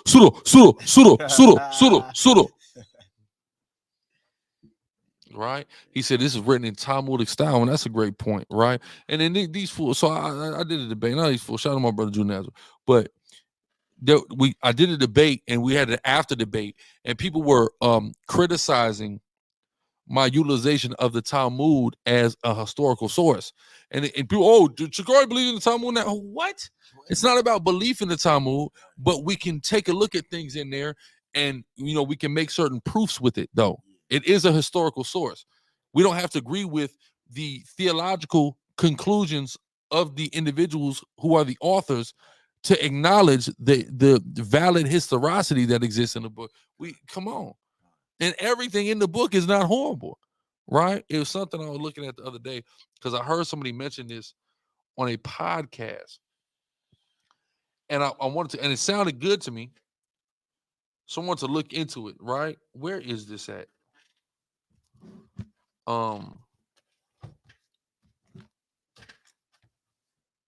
Yeah, this one right here. Judaism recognizes the importance of hold on. Is it this one? Yeah, this one right here. Hold on. Yeah, supporting community economy. I really like this. Jewish teachers emphasize the responsibility to support others in the community. By hiring people for their expertise, one contributes to the economic stability of the community, helping others earn a livelihood. Right? Ethical implication. Paying for services rather than attempting to do everything oneself fosters economic independence and strengthens communal bonds. It reflects a principle called all of Israel is responsible for one another, encouraging mutual support within the community. So it's good to actually do business. And instead of trying to say, okay, how can I cut this corner and do it myself with everything, it's good to hire people. Why? Because if you're hiring your people, you're supporting your people. And this is a practice that they implement, and they do what? They empower each other through that. So it's funny because where all this come from is I heard this dude say there's a saying that says, have you ever seen a Jew mow the lawn? It's another one that says, have you ever seen a Jew fix a car? Not that there's any not Jewish people who mow their lawns or fix cars, but the whole point is they prioritize paying people to do these certain tasks, to outsource it for the purpose of supporting the communal economy. Now, I found a young brother today. I went over to my wife's house. Dude was over there cutting the grass, younger brother. Now, mind y'all, if y'all know me, these brothers know me. I've had issues with landscaping. I've been gouged. You know, I believe in supporting the community. I didn't have to learn this from them. I believe in circulating the Israelite dollar, even with people that are not in the truth. Even like how you only let, like you sell shirts and different merch, but you say get your Zeets somewhere else. Get your Zeets somewhere else. I'm trying to help other people. Why don't you got the Zeets on there? Well, because Isaiah got to sell Zeets, so he got to get some money, right? Zeets by B. Got to get some money. Hebrew Israelite Clothing Co. got to get some money. Prestige Way Design got to get some money. And that TSF, they definitely got to get some money. Wait till I show y'all them TSF. I haven't even showed nobody them TSF Zeets yet. Wait till I show you them TSF Zeets. Wow. But I say all that to say, so it's a young brother. So number one, years ago, I found me a Levite brother, a Haitian landscaper, right? And this brother, I was so solid with him. That nigga came and cut my grass, and I had to hit him. I said, bro, I said, you get paid to cut my grass? He said, man, I figured you was out of town, man. I just cut the grass, man. I wasn't even tripping. Great brother, but he lived so far. So he was kind of in and out of cutting the grass. So a young brother came by my home one day. I want to give him a shot. He cut the grass. He didn't do the best job, but I've been working with him for a long time. And the brother, man, his prices, man, they just keep going up. They just keep going up. And I got one of my rears house, man. The weeds went out of control to the point where the county came and put a warning on my door. But this brother's getting paid to cut my grass. But he's letting these overgrowth of weeds damn near overtake my home. So I had to outsource my kid's cousin's boyfriend to come do it, and he did it for a good price for the heftiness of the job. But I sent him a picture of the new crib, and I said, man, which I want y'all to understand, the new crib I moved into, but it don't got no yard. My last crib had a stupid backyard, and we never even used, but we had it, which only showed me what the hell I need a yard for. I had one 4 years, I ain't use it, right? So I understand a high price for cutting all that grass. I'm getting quoted for this little ass yard I got. I'm tripping. So now I ain't gonna lie. I've been looking for a new landscaper. I've been in the market. So boom, I go to my rib house, and she got a kid in the neighborhood to do it. So I'm talking to him like, yeah, what's up? Boom, boom. So so we get to we got to go over to get some of the stuff for the business, and she come on a damn what's that camera with the ring? It ain't a ring though that she got, but the security camera in the front, and she like, baby, yeah, just go pay the line boy. I'm like, all right, cool. So I'm talking to him like, yeah, man. So what she owe you, man? He like, I charge 35. I said 35. I said, do you have a car, brother? You have transportation? He said, well, I can get a ride. I said, I got a truck. Don't worry. We'll come get you. For $35, young man, we will come get you because my yard ain't no bigger than hers. Her yard really bigger than mine. So, yeah, let's do it. 35 because niggas is quoting me 110. I don't have no yard for $110. No niggas called me that, bro. I'm like, man, nah, nigga, you niggas ain't really doing it. This young man out there with the weed whacker, he got the leaf blower. Nigga, I was like, okay, this young man, he's serious. He got his stuff together. He's doing it. I said, 35? Yeah, brother, come on. Yeah, my name. I said, brother, I'm up the street. I'll send a truck, come get you, man. We'll get you done, bro. All praise to the Most High. Trust me, for 35, listen, I 30, 45, 50, I'll let you get 50. I tip you. Cause these niggas trying to get me $110 for a little ass yard. Nah, bro, I'm not going out like that, bro. I ain't going out like that, man. but I believe in the circulation. But if I could empower that young man economically, help him earn a decent, it's just like the water boy. I get the water boys money sometimes. That's out here. I know if y'all know about the water boys, y'all heard about the infamous. But I just know when I was their age, I wasn't trying to sell water. I was trying to sell something else. So I have to applaud them for what they're out there doing. They could be being menaces, and they're doing something that's legitimate, that's not hurting anybody, and they're putting much needed dollars in their pockets because we know they're coming up out them slums out here in Atlanta, Georgia. But go ahead, Axel. I was about to say, they keep the Aquafina. We don't really too much like. Yeah, listen, you keep it. If y'all got that BS that damn what's that water? If you got purified, nigga, here's 20. Keep it. I don't want that water, man. Do you have a shirt for sale? Aquafina, I'll buy a shirt. Keep it. We gonna throw you a couple dollars. You can keep that. Okay. D Rich, but the problem is it's not these kids. They're a little older. They try to 110. I'm like, come on. He said, I just got 3 acres for 150 a month. My yard isn't half an acre. I'm not sitting on, it's not a half an acre. And they're trying to hit me for that. I'm like, bro, I ain't gonna lie to you, man. I ain't messing with y'all, dog. But yeah, I know a few questions came. Yeah, it didn't. Really didn't. Oh, they didn't? Okay, all praises. Last question. Brandon Brown said, how do I know when the book is being literal and when it's being metaphorical? I mean, it's context, bro. There's no just sure like one way, bro. You have to analyze each particular instance. Princess Erica, insane what I'm dealing with, man. He said, Issachar, if I had the Issachar, I'm not in the Issachar part of town. They up north. It's all Judah, but in my part of town, you got them Hamites too. Don't get it twisted. Because quiet as it's kept, there's plenty of Hamites in some of these pockets around here in Atlanta, right? But in the Hamites, they got their little industries that they got on lock.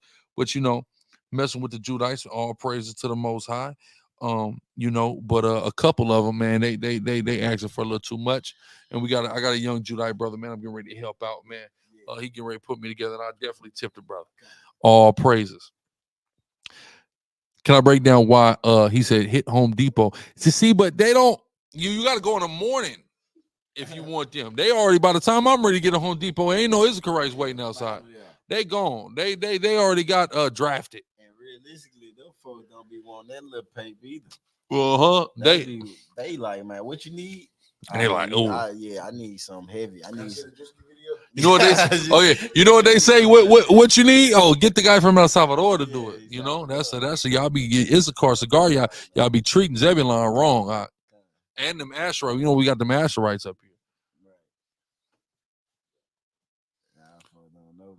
Folks, man, they want heavy dollars. They got families to feed, man. They want to go. Look, inflation. Yeah, if you trying to move something, if you trying to build something, you trying to. I got all that type of time. I ain't got time for this little penny, little $40 right now. Yeah, they trying to do it. They trying to do it up. Especially if you ain't got your own lawnmower. Now we got a whole different problem. You looking for Leviticus? I think right. No, it's right here though. It's in there. I think it's like 13 and 25 or something like that.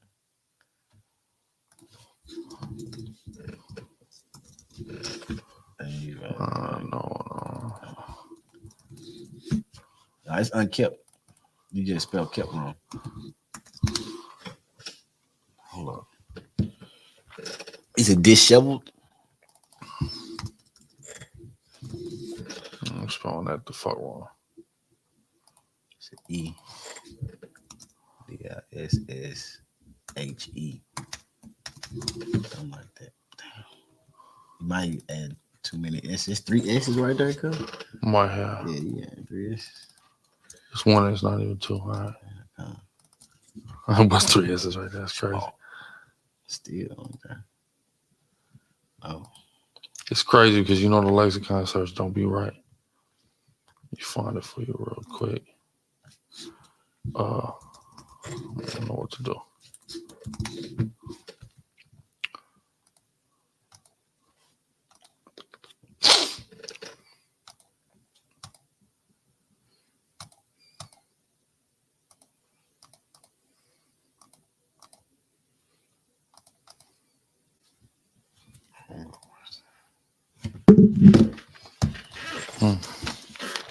It definitely been 13. It's crazy.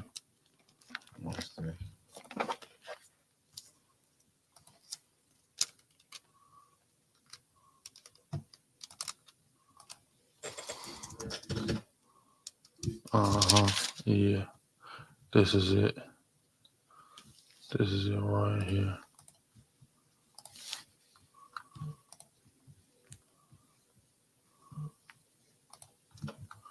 Right here.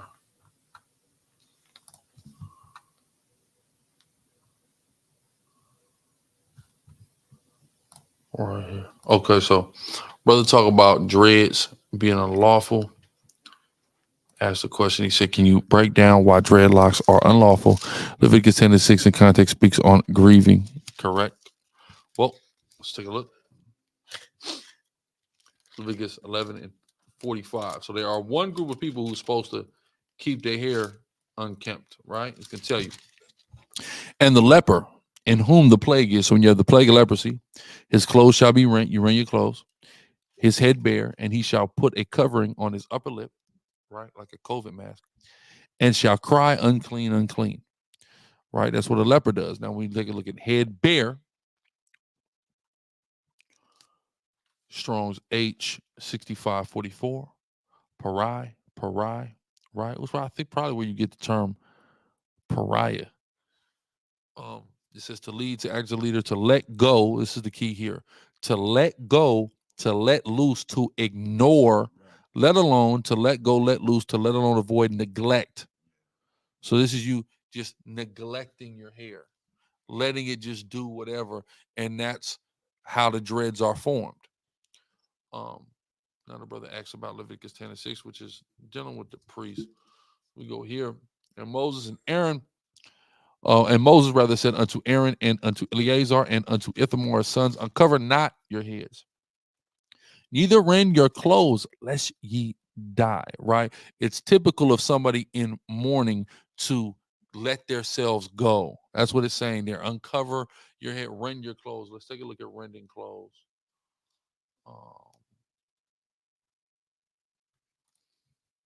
It's funny, it's the same word, really. Rend means to tear, rend, garment, rip. Basically having ripped up clothes and hair you don't care about. Basically letting yourself go. Typically that was something consistent with mourning. Some people also would even cut their hair off as a symbol of mourning.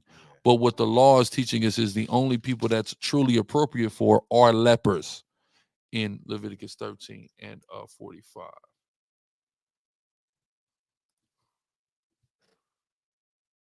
I want to see this another uncover. One more.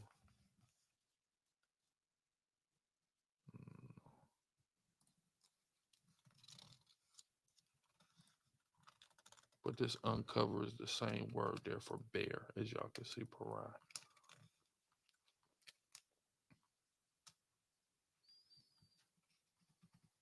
All right. And he, the high priest among his brethren, upon whose head is the anointing oil is poured, that is consecrated to put on the garment, shall not uncover his head nor rend his clothes. Right. And this really means ever. Right. The priest can't do it.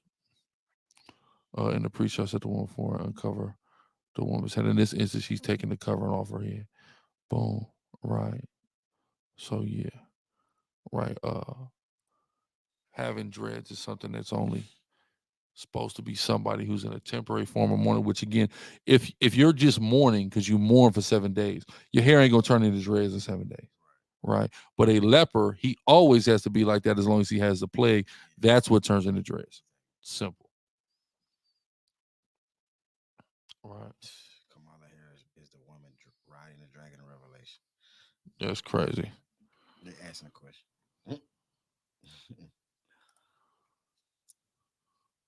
One, spelling revelation like that is crazy. Revaluation. Okay, where we at though? We're done. No, it's some questions. It was probably one more question. I think they asked. Oh, we're over 2 hours. Okay, so I did that.